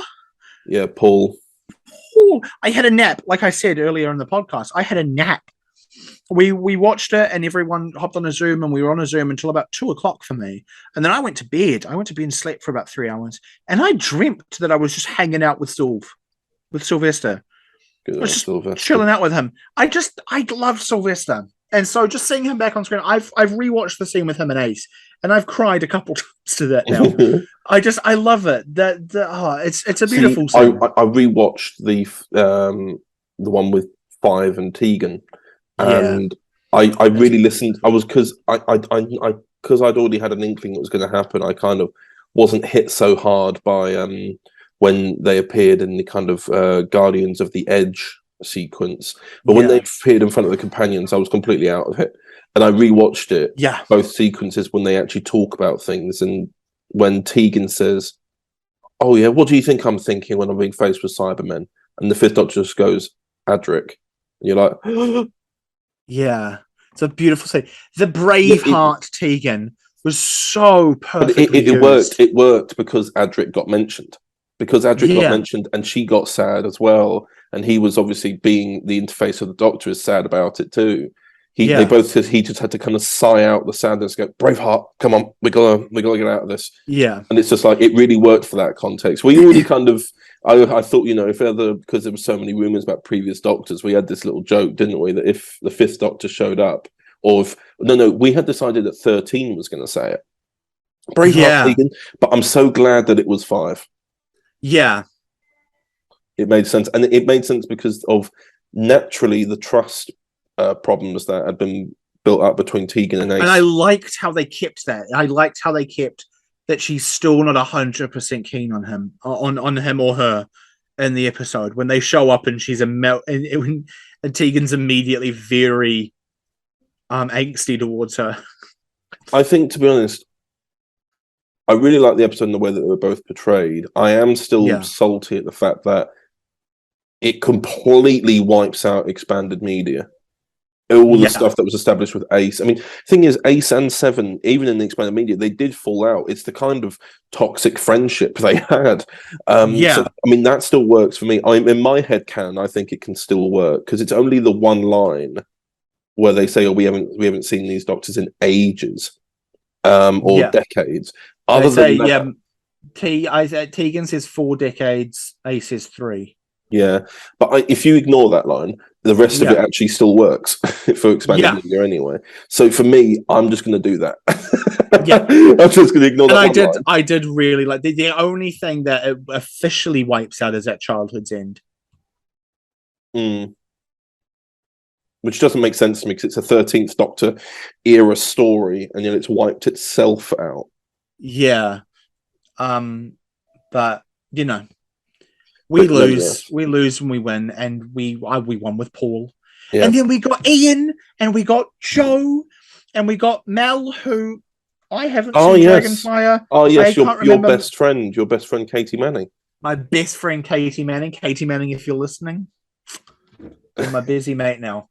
And then I haven't seen Dragonfire. But as far as I know, Mel was not left on Earth, was she?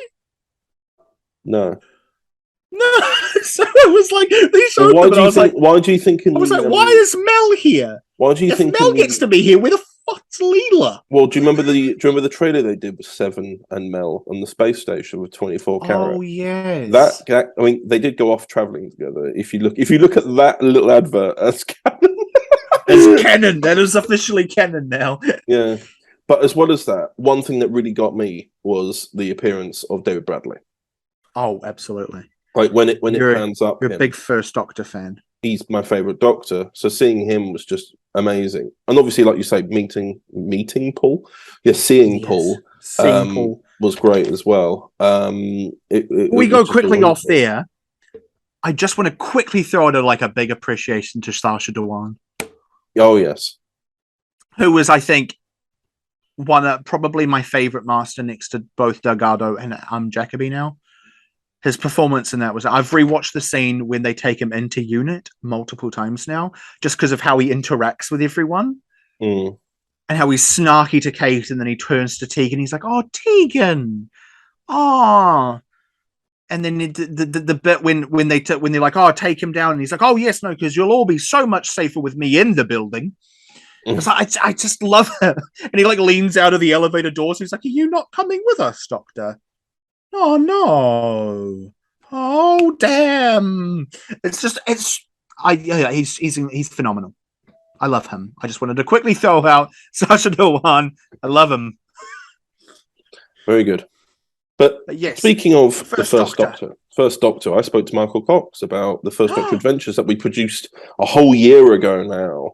Whoa! I didn't realize it was that long ago. Yeah, well, we finished editing it December last year because the episodes were so long. Yeah. And they all come out in a day, so I needed to get it done early, and I'm very glad I did. Yeah. I look forward to hearing them. I'm very excited for them. Before you do listen to them, how about we listen to this segment with Michael Cox? I think we should. Overton Audios presents. Don't make any sudden moves and keep your hands where we can see them. I'm perfectly still, madam. As you can plainly see, I assure you, I'm no threat to you.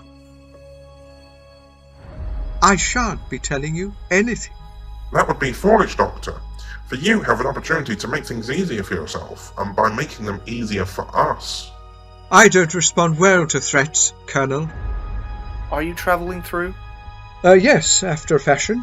Forgive me, but saying so, but you don't have any provisions. I suppose you could say I'm, travelling light. But I think he knows what he's in for if he ever comes back here again. I'm sorry, Mr. Wellick, but I couldn't stand by and see the plunder of his planet. Hey, Zadma, how's it going? Devlin, finally you took your time. Looks like an escape capsule. Well, it blends into its surroundings. I think it's activating. I can't stop it. Susan! Grandfather! Grandfather! Who were they after? How the hell should I know? I think it was some monk or something. It doesn't really narrow it down. I'm just worried something awful might happen. Oh, please be careful, Grandfather. Don't worry, my child. All will be well. Doctor Who, The First Doctor Adventures, Lost in Time. Coming the 30th of November 2022 by 2 p.m. Grandfather, what shape did the time capsule take when we landed here in the junkyard? Eh? What? A ship? Oh, a grandfather clock, of course. Why do you ask? Well, now it's a police public call box.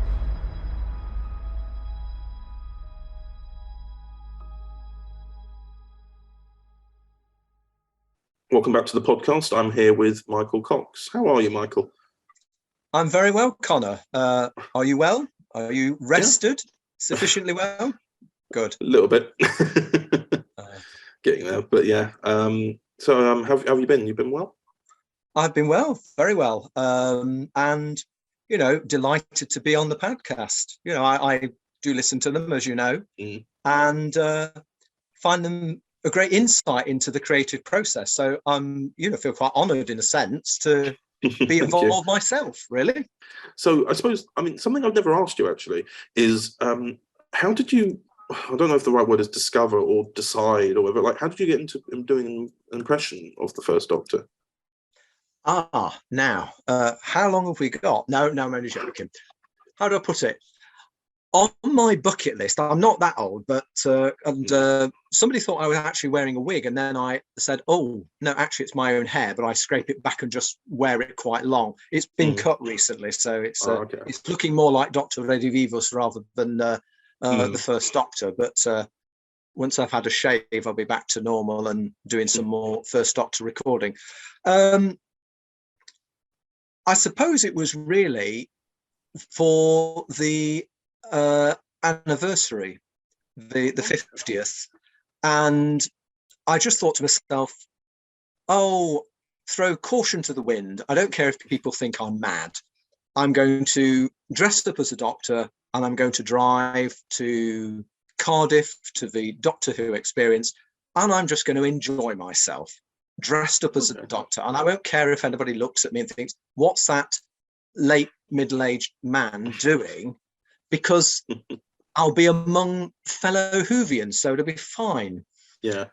And even if not, getting from hotel to the centre, I'm sure the people of Cardiff are used to seeing all sorts of weird and wonderful things because of the Doctor Who filming that's associated with the place. Yeah. So, I actually did that. And of course, the decision was, well, which Doctor do I go as? Now, the problem was, growing up as a small child, Tom Baker was my Doctor. Oh, okay. I remember distinctly, I don't know whether you know about this, but there was an omnibus edition of Planet of the Spiders shown sort of post-Christmas of the same year of transmission, because the last episode had finished like in the June of that year. Can't remember what year it was. 73? No, it must have been a bit more than that. No, it was a bit later, I think. Because Tom started in 74, so I don't know. Yeah, so it may have been. So it might have been the end of 74. Okay, that's right, because I was about 5, so there was this bumper edition, and I remember distinctly seeing the Third Doctor addressing the Queen of the Spiders, or whatever she's called. I can't remember now. And then the regeneration into the new Doctor. And it made quite an impression on me, even though the graphics back then, well, I mean, it was just sort of fades into another phase, doesn't it? Yeah. And I don't know, I was just hooked onto Doctor Who. And it's funny because I was always jealous of one of my little school friends because he had brown curly hair. And so he looked more like the Doctor than me. So Tom Baker was the Doctor for me. So when he regenerated into Peter Davison, it took me a little while to adjust. But I thought, well, I don't look like Tom. I don't sound like Tom. And to put his costume together is probably going to cost me an arm and a leg. And then I thought, actually, maybe I could mock up something like the First Doctor. Okay. And then went online and was listening to a few things and tried the voice out. I thought, well, I don't know who I'm going to be speaking to doing this voice, but for me, it had to be like the whole package. It's got to be the approximation. I'm not into, and I've seen a few of them around, and I have admiration for them, but I can't do screen accurate stuff. I do approximation. Yes. So, and it's the same with the voice, but I think that the whole ensemble will give people a strong impression of, yeah, that seems like the First Doctor. It's enough to convey from a distance that, yeah, it looks like the Doctor, it sounds like the Doctor. Yeah, it's passable. So having done that, I just felt a certain confidence to start, oh, maybe I could do something. So I then started doing stuff. Well, I won't say I haven't looked back. I mean, but, it's just something that's carried on, but really just at the same level. I don't have any pretensions of being out doing a big sort of series or anything. I haven't got the sort of camera technology for that. I haven't got the editorial skill. I just do the little thing that I can. And, sometimes people show their appreciation and say, it's really good. And other people say, well, they try and draw me into the politics of Doctor Who and say, a million times better than David Bradley or Richard Turndorf. It was sort of like, and not to take off the subject of the First Doctor, but it was like when the Candidate came out, somebody said this is like what Series 11 should have been. Because I wrote that episode with the intention, because I've got critics now, but I really loved Series 11 when it was airing, and everybody who really hated it in my friend group, I would just fight them. I'd be like, nope, it's great. So I wrote the Candidate to kind of be like because I liked the grounded nature of it. And a lot of people said it was. People were like, "Wow, way better than Chibnall," and I'm like, I don't want. It should be what I've contributed, not comparing. Yes. So I yes, completely get what you mean there. Yeah, yeah. So I mean, it's nice to be appreciated. I mean, I don't get many sort of ratings for things, and then that sometimes does affect my output because I think because I memorize the lines, and especially if it's from a different Doctor, then I've got to try and do the First Doctor interpretation of, well, where would he put his energy, which is quite a unique expression of things. And sometimes people say, oh, it's not gruff enough. And you think, yeah, but if you actually listen to William Hartnell, he has quite a register according to what he's doing. Like in some parts of the early work, some of his stuff is quite camp, and he goes, "Oh my dears, how lovely!" But and, it also depends. It depends on the era as well. Like if you go to the beginning, he was a lot clearer, and obviously as his health deteriorated, he became gruffer because he had less. He couldn't remember the lines and slurring his words and everything like that. That is technically part of canon in a way. I'm not going to argue the canon on it, but like it just could be like, for example, I suppose the best example would be Big Finish, where they do the David Bradley ones with Susan, Ian, Barbara, and he's very clear and very snappy. Whereas when Stephen Noonan does it with Dodo, which is much later, just before Ben and Polly were his final companions, he's very different to David Bradley, but you can still identify the First Doctor there. I was not convinced at first. I was like, I must admit, I heard a thing. I thought, oh my goodness, it's rather arrogant of me, but I thought, I think I sound a bit better than Stephen Noonan. But I mean, that's just a personal view. Yeah. But and I thought, why aren't they using David Bradley? I thought, is he too expensive to use? No, it's a case of they're trying to differentiate the ranges.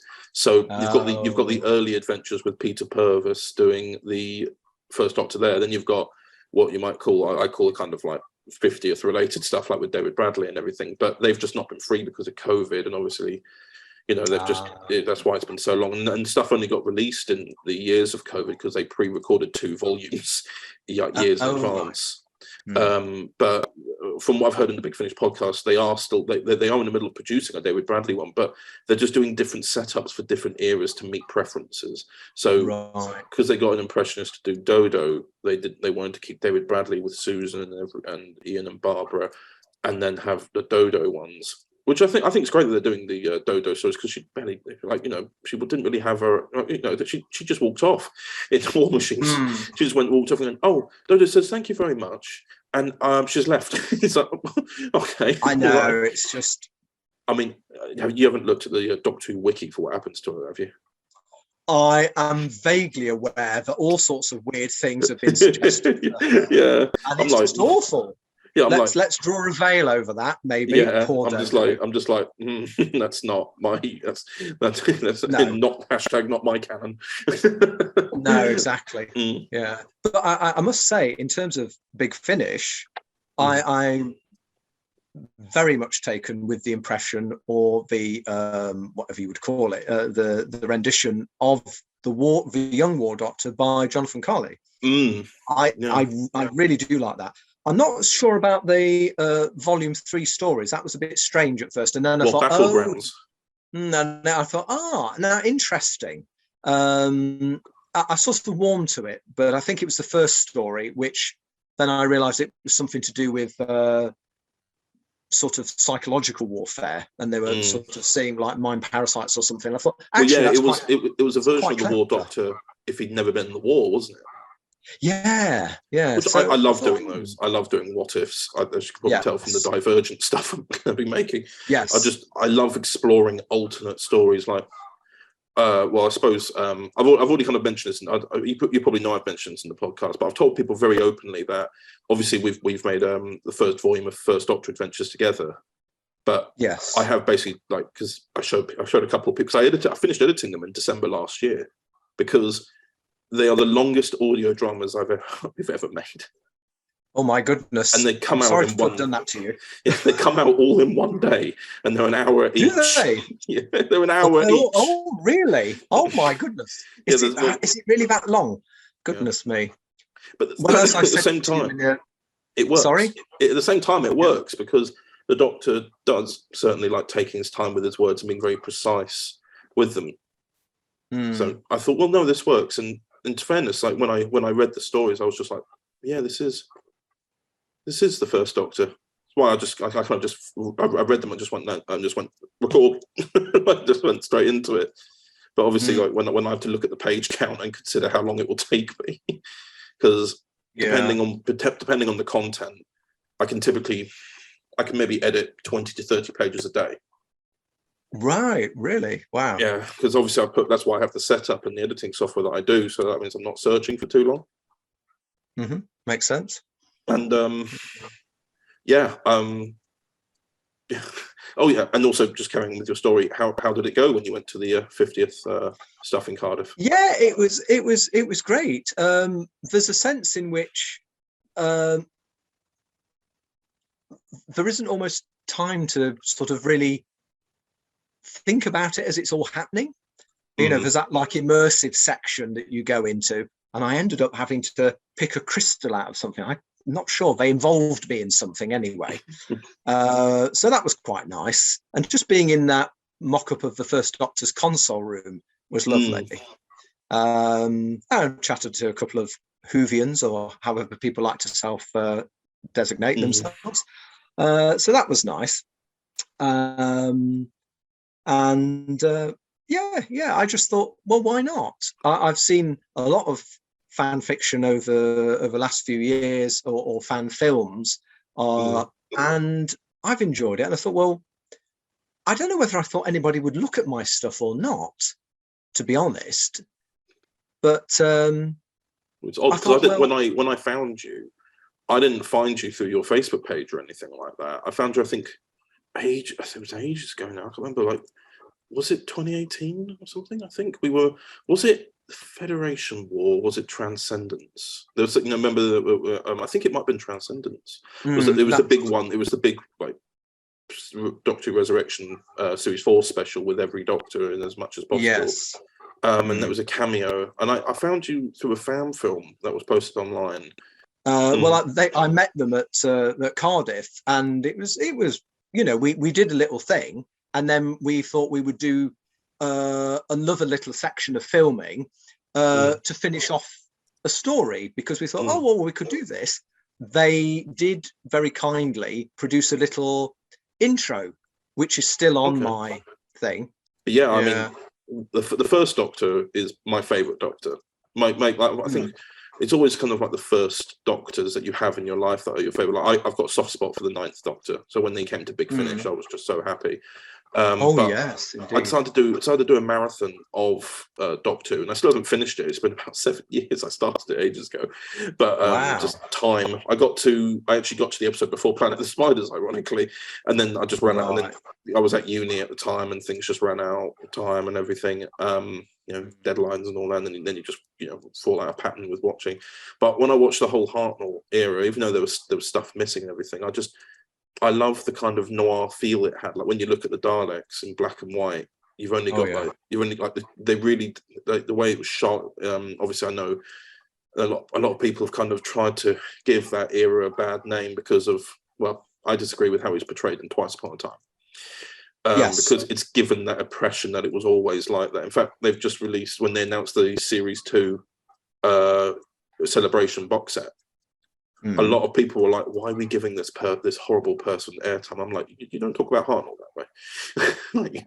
I had friends teasing me going, look what they've said. I'm like, no, no. But that's the thing. I love the way it's shot. I love the feel it has, all the shadows. When they had to be creative because of low budget. And I do sometimes think, whilst it's great to have a higher budget for Doctor Who, I sometimes think, bring it back a bit, and you have to be, because I find you end up being a bit more creative with lower budgets. Yeah. But I think you do an amazing impression. I really love it. That's kind. Yeah, because I then went and found you on Facebook. went like look through the photos, the videos you've done, everything. I was just like, I really hope he responds. So I just how long ago was that now? It was probably like 2018, 2019, wasn't it? Yeah, maybe. I mean, I'd found you through because I think I was looking at stuff because Luke Newman had done a multi-doctor story, hadn't he? Yes, and Eternal Darkness. You were in there, and so was Daniel as the Irish Doctor. And so I think there might have been links to the various channels. Yeah, I think it was in the credits. I know it was in the credits when you put the logo in. Yeah. But yeah. God, that feels like so. a while ago. That's how I managed to find the channels, and then just sort of the rest is history, as they say. I've just become a sort of like subscriber to both channels and just enjoy the output, really. I mean, recently, because I was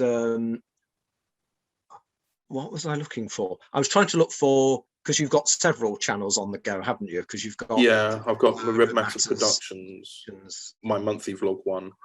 And I think Overton, I think that's a 3. Yeah, I think I was looking for the monthly vlog, so I just put in your name, and then one of the things that came up was actually an interview that you did with Rory, if I've said his name correctly, for Rassilon Productions, is it? Yeah, Talk With. And that was really good. So then that's, through you, I've now seen some of his stuff, and that's quite good. And it's also because he's sort of experimenting. In a sense, he's doing a what if as well. So I need to get back into some of his things, because I binged about 4 or 5 episodes of something, and then life intrudes, as we know, and then other things were happening, and then I thought, can't forget Overton Audios. I'm sure he's been doing stuff. I better go and see what he's been doing. I think, oh my goodness, how many things has he been doing now? So I had to get. But yeah, so regarding the First Doctor stuff, you've written all the scripts. I have indeed. It was just a case of you messaging me, wasn't it? Going, I've got these scripts. If you ever want to do anything with them, let's. It's essentially effectively. And I think I sort of sat and thought for a while, thinking, where can this fit into the schedule? And eventually, after I think maybe a few months, probably several months to be honest, rather than a few, but we eventually sat down and said, we'll make it. And I just wanted to know, like, where did you get the ideas from for it? I mean, I've always loved creative writing, and as I've said earlier, since I was about 5, I've loved Doctor Who. So it's really bringing the two things together. And I suppose inspired by people like yourself and others on YouTube who are making Doctor Who stuff, and thinking, well, why not? And even if I just do it for my own pleasure, I can reread it like a novel. I was keen, because I must admit, like a lot of other people, I went through a phase of worrying about canon.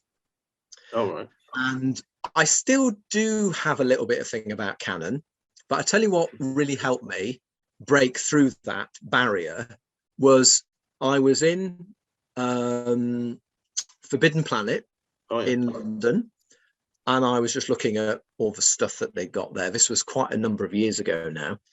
And I was just looking at the Doctor Who figures, I think, and thought, shall I shan't her, shall I shan't her? And saw, what's this? Big Finish audio releases. Oh, and I thought, what? Vengeance of Morbius and Sisters of the Flame. And they'd just come out. 8th Doctor stuff with Lucy Miller.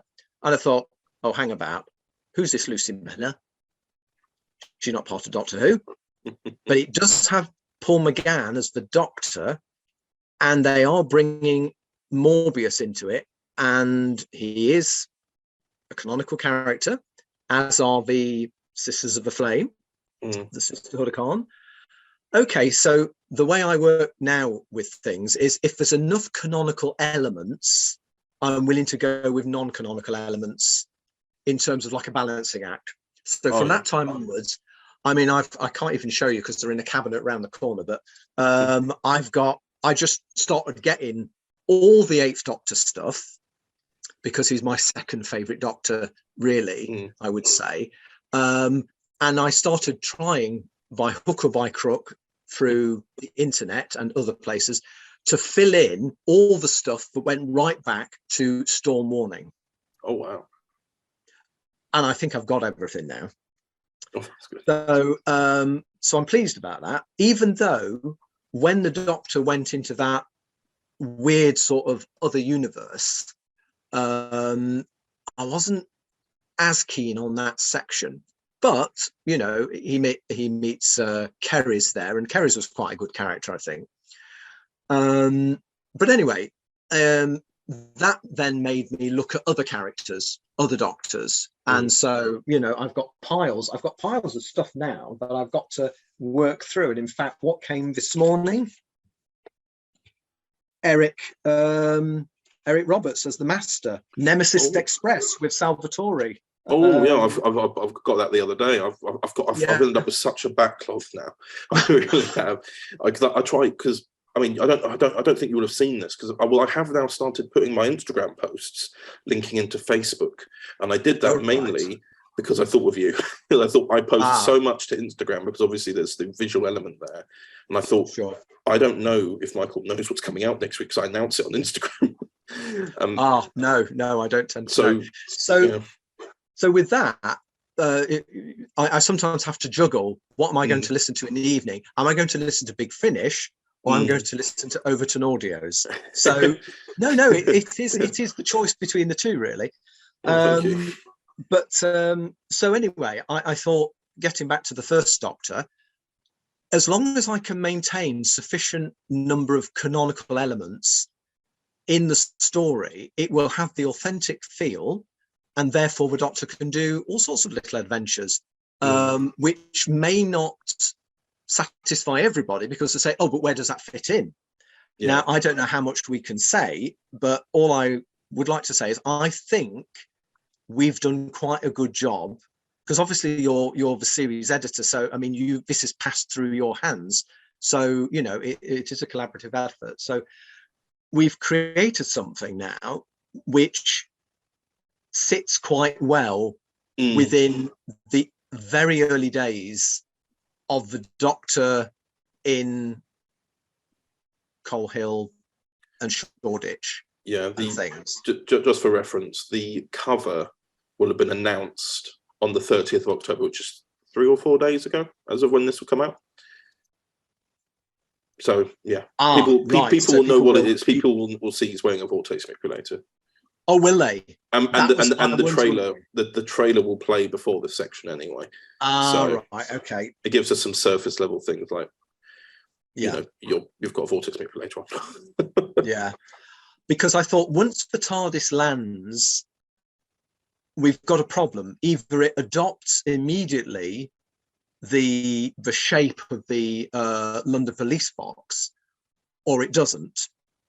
And then if it stays there, stays in that shape, how can it move about without the Doctor then saying it hasn't changed? So the only thing to do was, and also he couldn't control it. So how would he get back there? Yeah, exactly. So you know, there's been a little bit of a this seemed to be the best solution because we didn't want to do like a third Doctor, just keep him completely tied to wandering around the streets of Shoreditch. Although all sorts of things menaces could have appeared. But we kind of touched on that with the Federation War volume because we have you appear in that and you're walking down the street and at the end of that story it leads into Unearthly Child. Yeah. So we did write a little bit because that was obviously a thing to do with timelines, and we're like, and then obviously things go back. We know things go back to normal. Yeah. So I think the thing is, we wouldn't have wanted too much. So I think we've got a nice balance between where the Doctor is for each of those 3 episodes.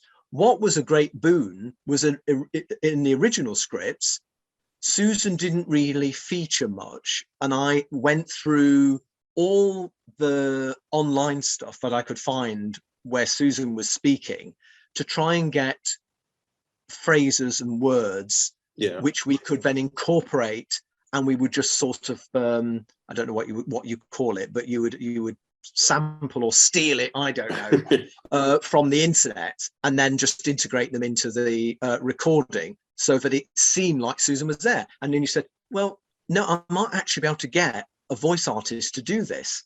And I was thinking, oh, what's that going to be like? But I thought, well, he knows what he's doing. Because it was Alia Itori.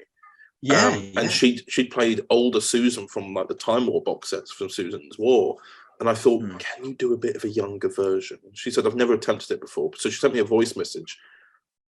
My heart skipped a beat. I was just like, and then like when you listen to the beginning of the first episode where it's both of you talking, I played it to everyone. I don't want to sound like I'm being over dramatic, but I genuinely got really teary. I was just like, because this is my favorite. This is my favorite Doctor, and it sounds genuine. You know, we've got the TARDIS hum. Dan, when he made black and white versions, and he put the proper film grain on it. You know, he used like a version of the original logo, because we don't want to get hit with too much copyright. But yeah, and then I ended the theme, because the theme doesn't actually end; it just carries on and it fades out. So I did that too, and I was just like, oh God, this is everything to me.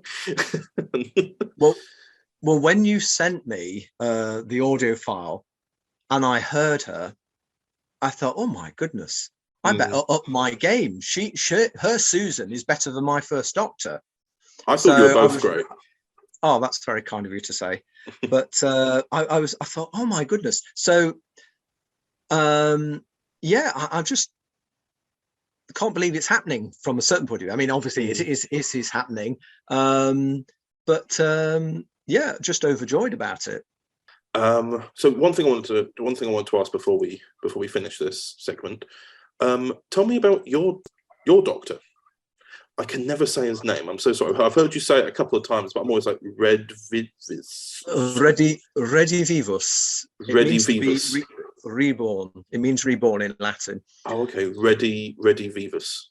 Redivivus. Yeah. Okay, I'll try and say that rather than saying Michael Cox has commented. No, it's fine. Don't worry.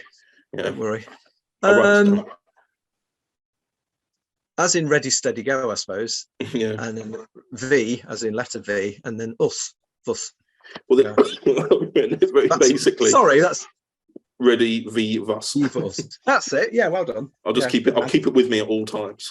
I'll record with Eamon in about a week or so for the main bit, and I'll just tell him, yes, it's from Dr. Reddy Vivus, and he'll be like, what? You heard that? Yeah. Anyway, sorry. Tell me. No, you're fine. I suppose inspired by other people online, I thought, I like the existing Doctors, the so-called canonical Doctors, but I think we all deep down want to be our own incarnation that we've shaped, which reflects something of ourselves, but also is aspirational. Yeah. If I were the Doctor, what could I do? What would I be like? It's an imaginative exercise as much as anything else. It's I think that was my original idea about being online. I think that at some point I would try and do something about what I consider to be my incarnation, a self-expression of me through the medium of the Doctor. Yeah. But I've got well, I won't say sidetracked into the first Doctor, but that has become the main thing really now. And I do enjoy it. And I suppose I get enough support from people for the impression that I just keep doing that. And very, very occasionally do I do a bit of Dr. Redivivus stuff. There had been a hope that that person would have been involved in, because of their videography skills and such like, that they would have helped me to film something for a Dr. Redivivus. And even if I'd just done one short adventure, that would have been something. I'd have thought, I am the Doctor. Yeah. You know, because I think because of the internet has been a great tool to empower people in the visual arts, and so in a sense, it only takes one person to look at it and say, "Oh, that was good. Yeah, I accept you as the Doctor," in air quotes. Then, if you get that validation, then you feel like, oh, that's nice. And because we can't all be hired by BBC to be the Doctor, in spite of, you know, the obviously going to go on and on and on, all being well. And then, as you've mentioned a few times, the sort of what ifs of those other incarnations of the Doctor, played by different actors. So I suppose it's just an aspirational thing as much as anything else. There's not really much to say about the content of the character. I mean, I've done a few bits and pieces on my own channel, where it's just a few little adventures, and it's normally me just blethering on about something. And, you know, but it's, as I say, it's a creative self-expression, and yeah, it's nice to do it. So yeah, and from time to time I'll probably still do a bit of Dr. Rediviva's stuff. But I think the first I've seen a few Facebook videos where you'll kind of you'll play out a scene that it's a scene for your Doctor. It's not necessarily a recreation, is it? Oh no, it's purely new stuff.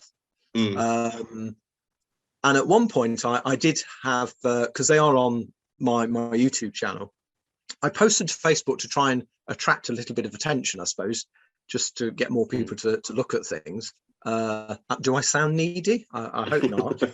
No, not at all. But you know, you just want to share something if you made it, and just to get some feedback, so that people could say, well, why don't you try X, or why do you try Y, or these are the things that you did well. I think the sad thing about YouTube especially is when you get the negative strike from viewers, but they don't explain why they don't think it was good. That's why I like your comments. That's why I like your comments.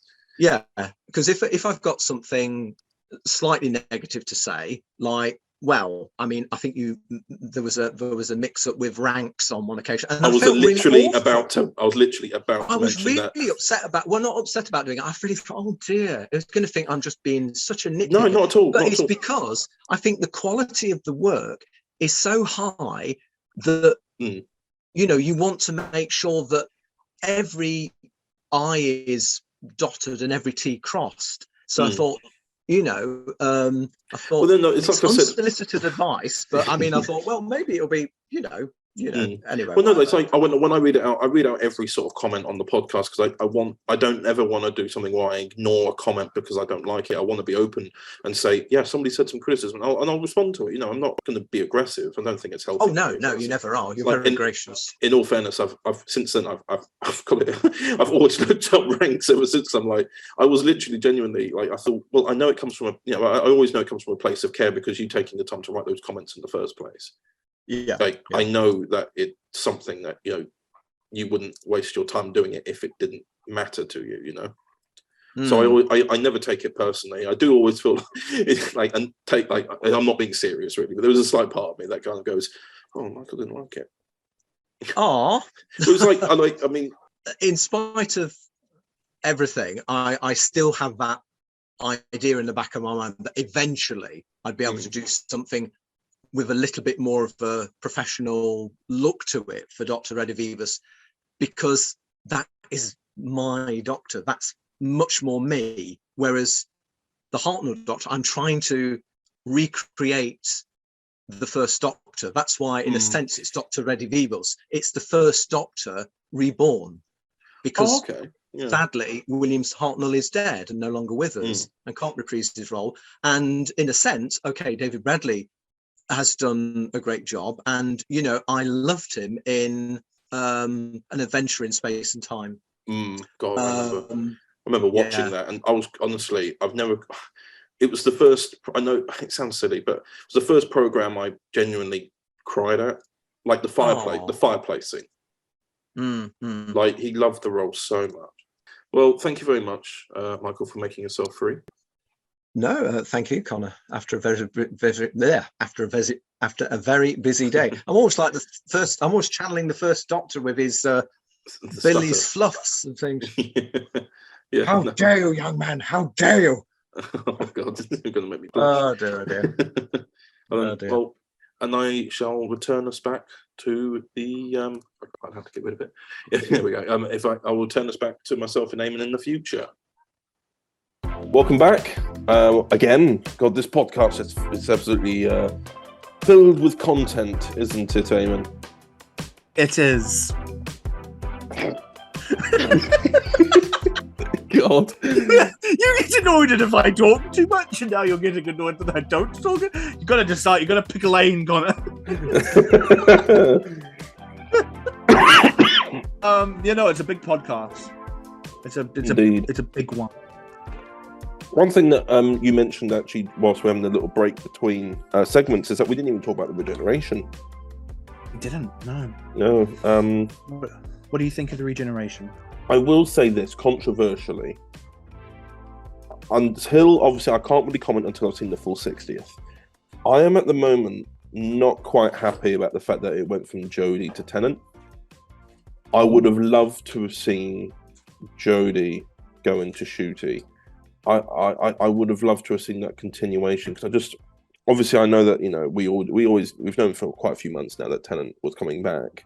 I was holding out for it being like a Dark Dimension kind of thing, where it was, because in the original Dark Dimension storyline, it was where the Fourth Doctor never regenerated and continued on and was an older man, in fact the same age that Tom Baker was at the time of 1993. And that was the way that it was going to be done. However, I thought maybe they'd adapted it to make it be that it was the 10th Doctor who never regenerated, because he's one of the Doctors that has the shortest life, really. Yeah. Even though in terms of tenure as the Doctor, he's the longest running modern Doctor. Well, no, that's actually Jodie. Is that? I thought David went from 2005 to 2010. I thought Jodie was the first. I thought it goes Tom Baker, then Jodie, and then Tennant. Oh. Because of these extra couple of months of a gap, it's made it that way. She has also the least amount of episodes for a new series Doctor, but is the longest running New Who Doctor. But nonetheless, I think I really like the Regeneration. I really like the effects on it. The way there was a lot more detail in it. Like, I think I'm going to say this out of context, but the way that you just kept looking at Jodie's chest. Yes. Because and George kept telling me off. Yes. But it was worth it. But the Regeneration effects were prevalent. You could see it through you could see her chest glowing underneath the shirt. You could see her body glowing underneath the clothes, which I thought was really cool. I thought it was a really cool detail. I just think the Regeneration looked a lot nicer than it has in years. Matt Smith sneezed into Peter Capaldi, and then I've been on the hill that Peter Capaldi's VFX were not finished. I do not believe that Peter Capaldi's VFX were finished when they aired that episode. So it's just it's the nicest looking Regeneration we've had since Tennant. And overall, whilst the ending and also that teaser that came afterwards was great. It was nice. The teaser was great. It's one of those things where it's like, I'm really glad that we got a teaser in advance, because the Centenary, everyone was kind of left going, are we seeing any of it at all? And ultimately, whilst the episode was a lot of fun, we did not need to wait that long for footage. Yeah. Nonetheless, I'm glad that we got even a teaser like the one we got immediately afterwards, because it felt like we were going back to at least for myself, when after End of Time aired in 2010, the trailer immediately afterwards was for Series 5. Yeah. And that was 50 whole seconds, but that's because it was coming out in April. This here, we still have another 13 months. So yeah, and it was only like what 5-6 shots, yeah, and it was still decent and enough. even then, and we got the first look at Shooty. Well, what was great about it was most of it, not all of it. There are some key moments where you're like, oh, okay, we've not seen that before.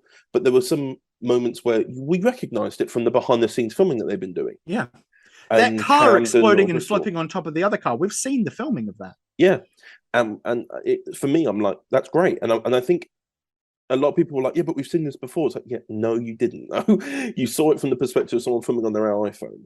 This here is what it looks like in the series. It gives you an idea for what you saw being shot as to what is shot, and you can kind of get the vibe of what's going on. Like, you know, when we were seeing the shot of, I think they were filming. When they filming in Bristol, I think it was in Bristol or Brighton or Bristol. I can't remember. I don't know the layout of the UK.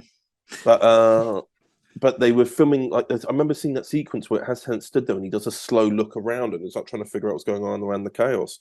And you never saw the camera. You never saw the camera because of the angle you were at.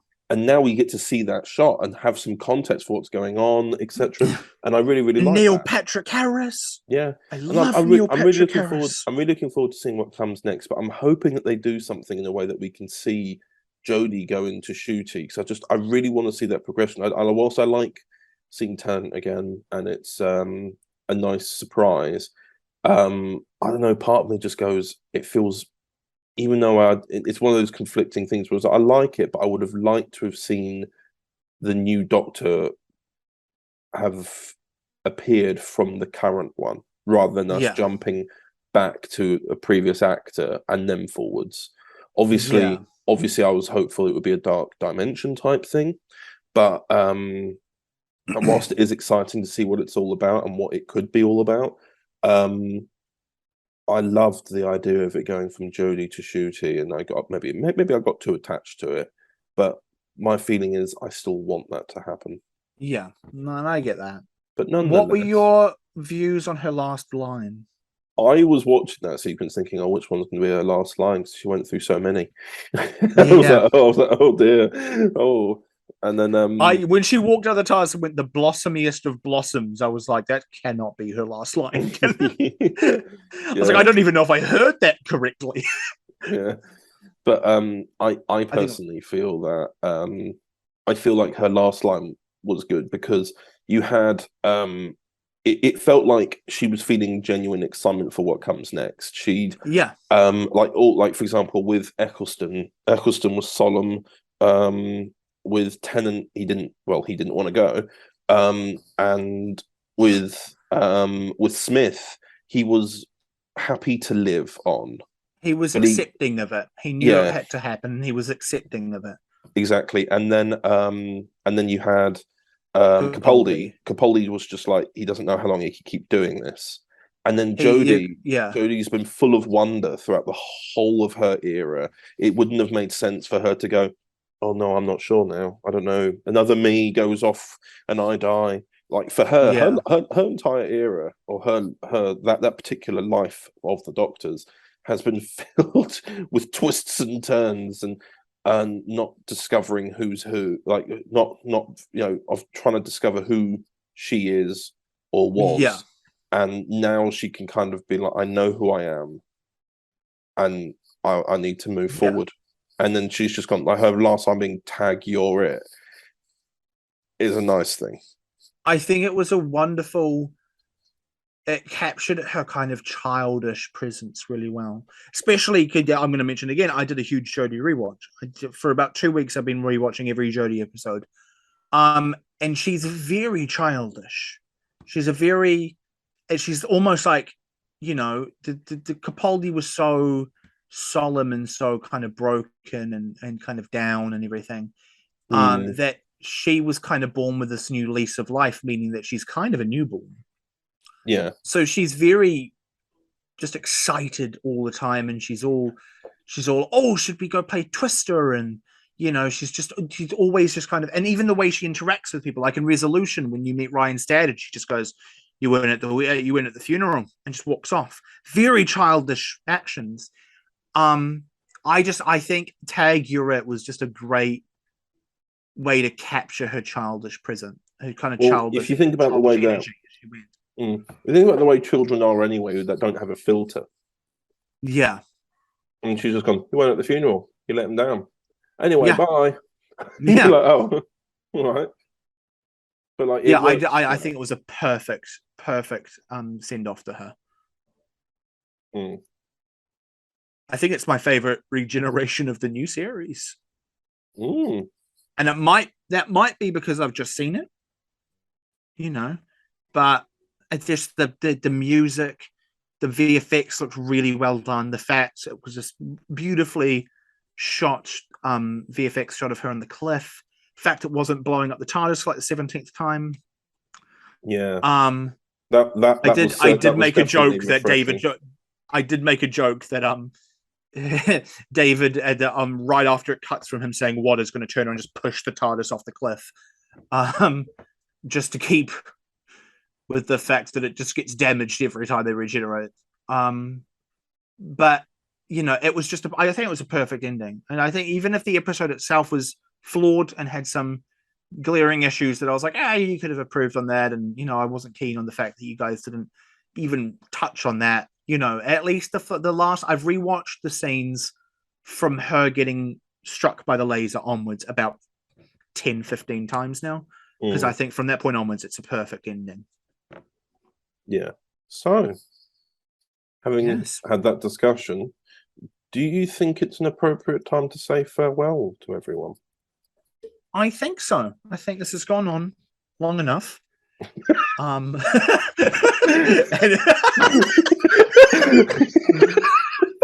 Okay, great.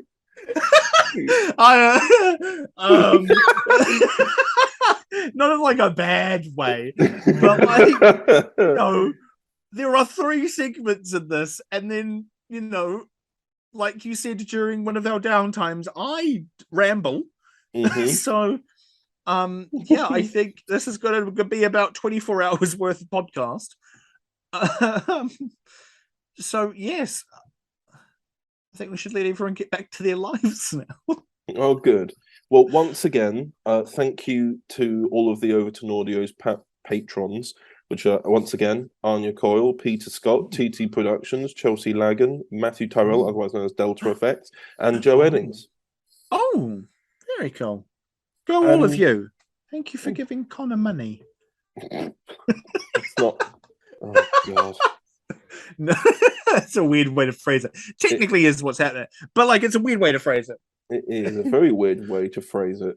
Completely. Thank you for donating. I don't think donating is the right word. Supporting Overton Audios with your wallet. I am once again asking for your financial support. No, thank you very much. Thank you very much for the support. Obviously, for those of you who may not have signed up to the Patreon, because I haven't actually really spoken about it, it's not necessarily something that is mandatory. It's just something that will help me and Eamon and many other people who produce things for Overton Audios. It'll just help us be able to spend more time on this. Obviously, no matter what happened, even if nobody ever signed up to the Patreon, we'd still be working as hard as we are now on things. It's just nice as well to kind of feel like we're able to get something a little bit back from it, just considering all the work that we put into it as well. But nonetheless, even if it didn't work out, and even if anybody who hasn't signed up to it doesn't sign up to it, and it only stays at the current number that people are at, we're still massively appreciative of everyone who watches our stuff and comments on it and gives really great feedback, support. We'll always be grateful for that, and we're always going to continue as we are anyway. It's just there as an optional thing. It's an optional donation, I suppose you can call it. It's a monthly thing. It's like £2.50 a month. Completely up to you. I know things and times are hard, especially currently. So if you can't do it, no problem. But we appreciate all the support that we've ever had from you and hopefully continue to have. So yes, thank you all very much for listening. And we will be back next month where we are going to be talking about what's coming up in 2023. And we'll be talking about Cravat Doctor. We'll be because I've got that next volume coming out. And we'll be talking about the Mastermind Christmas special. Yes. very simple one to record that, because I think it's just us. Yeah. Yes, indeed. Yes, I will have to interview you. Yeah, and I'll have to interview you. Well then, farewell, everyone. Well, I don't know why I waved.